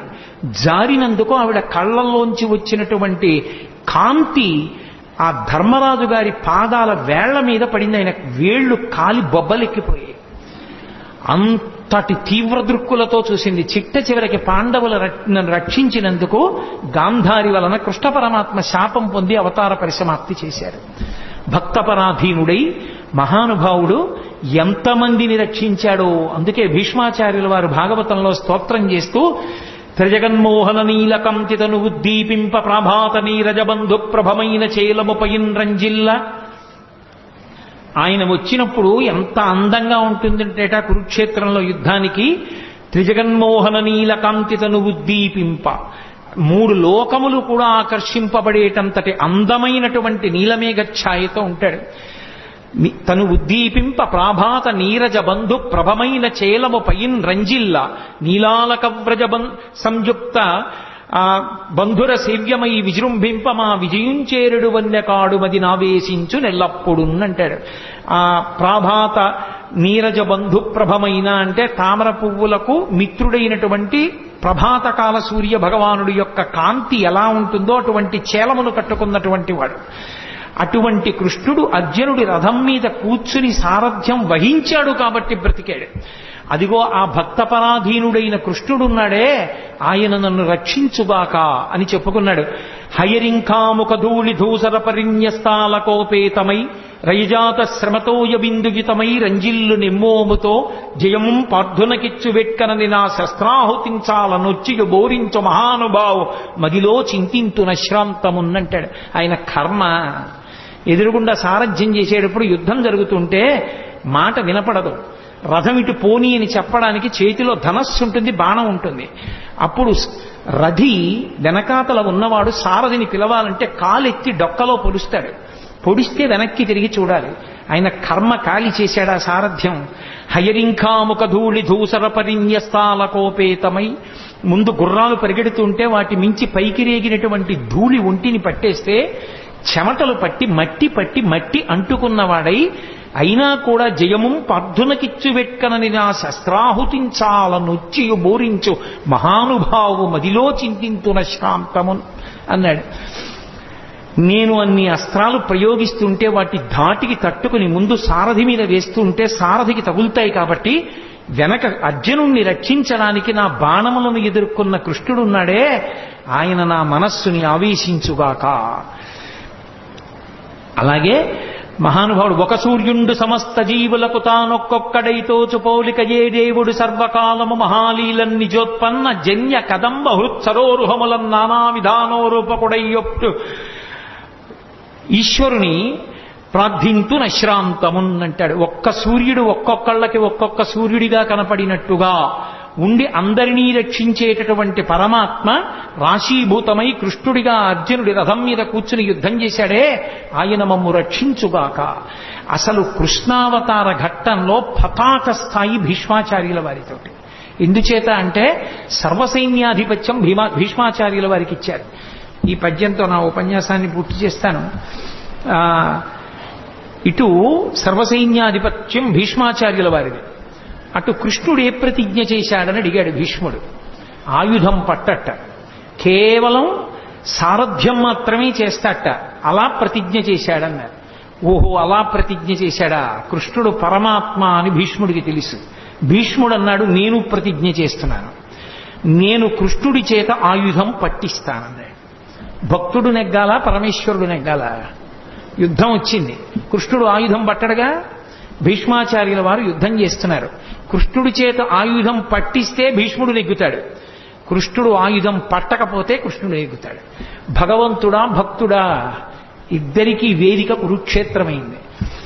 భీష్మాచార్యుల వారు విపరీతంగా బాణ పరంపర విడిచిపెట్టేస్తున్నారు. తట్టుకోలేకపోతున్నాడు అర్జునుడు. వెనక్కి తిరిగి చూశాడు కృష్ణుడు, పూచిన మోదుగు చెట్టును కొట్టినట్టు కొట్టేస్తున్నాడు. రక్తం కారిపోతోంది అర్జునుడికి. అంతే, మరిచిపోయాడు తన చేసిన ప్రతిజ్ఞ. కుప్పించి ఎగసిన కుండలం బులకాంతి గగన భాగం బెల్ల కప్పికొనగా ఉరికిన నోర్వక నుదరంబులో నున్న జగముల వ్రేగున జగతి కదుల చక్రంబు చేబట్టి చనుదించురయమునపై నున్న పచ్చని పటముజార నమ్మితి నాలావు నగుబాటు చేయకు మన్నింపుమని క్రీడి మరల దిగువ కరికి లంఘించు సింహంబు కరణి మెరసి నేడు భీష్ముని చంపుదు నిన్ను కాతు విడువు మర్జున ఎటంచు మద్ది శిఖవృష్టి తెరలి చనుదించు దేవుండు దిక్కు నాకు అని చెప్పుకున్నాడు భీష్మాచార్యుల వారు. ఎవరు నాకు దిక్కు అంటే చెప్పాడు.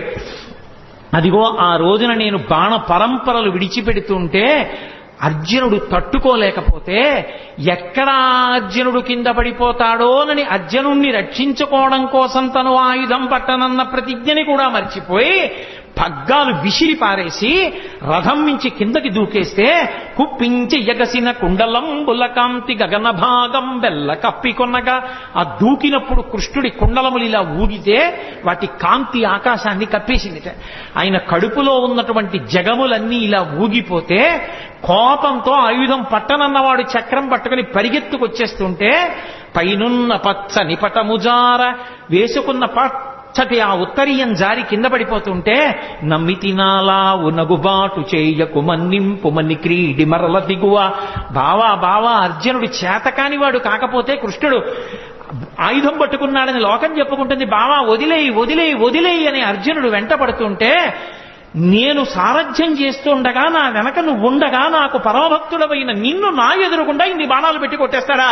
సంపేస్తాను ఇవాళ భీష్మాచార్యుల వారిని ఏమనుకుంటున్నాడోనని కరికి లంఘించు సింహంబు కరణి మెరసి నేడు భీష్ముని సంపుదు నిన్ను కాకు విడువు మర్జున యటంచు మధ్య శిఖవృష్టి తెరలి చనుదించు దేవుండు దిక్కు నాకు. అర్జున విడిచిపెట్టవాయా? ఏమిటి మాట్లాడుతున్నావు? నేనుండగా నిన్ను చంపుతాడా? ఏమిటా బాణాలేయడం? సంపేస్తాను ఇవాళ భీష్ముడిని తన ప్రతిజ్ఞ కూడా మరిచిపోయి చక్రం పట్టుకుని పరిగెత్తుకుంటూ వచ్చి నన్ను చంపేద్దామని వచ్చేసినటువంటి భక్త పరాధీనుడైన కృష్ణ భగవానుడు ఉన్నాడే, ఆయన నాకు దిక్కని చెప్పుకున్నాడు భీష్మాచార్యుల వారు. అంతటి మహానుభావుడు కృష్ణావతారం అంటే ప్రాతస్మరణీయం. ఆ కృష్ణ భగవానుణ్ణి తలుచుకుంటే చాలు జగదాచార్యుడు. ఎన్ని యుగాలైపోయినా కూడా లోకానికి జ్ఞానాన్ని పెంచిపెట్టడానికి భగవద్గీతనిచ్చినటువంటి మహానుభావుడు, అనుగీతనిచ్చినటువంటి మహానుభావుడు. అంతటి కృష్ణ పరమాత్మ అంత గొప్ప అవతారం, పరిపూర్ణావతారం. అటువంటి కృష్ణావతారం తర్వాత వచ్చినటువంటి అవతారం కల్కి అవతారం దశ. If you like this video, hit the like button. For more videos, subscribe to our channel. If you have learned anything from this video, comment down below. Subscribe.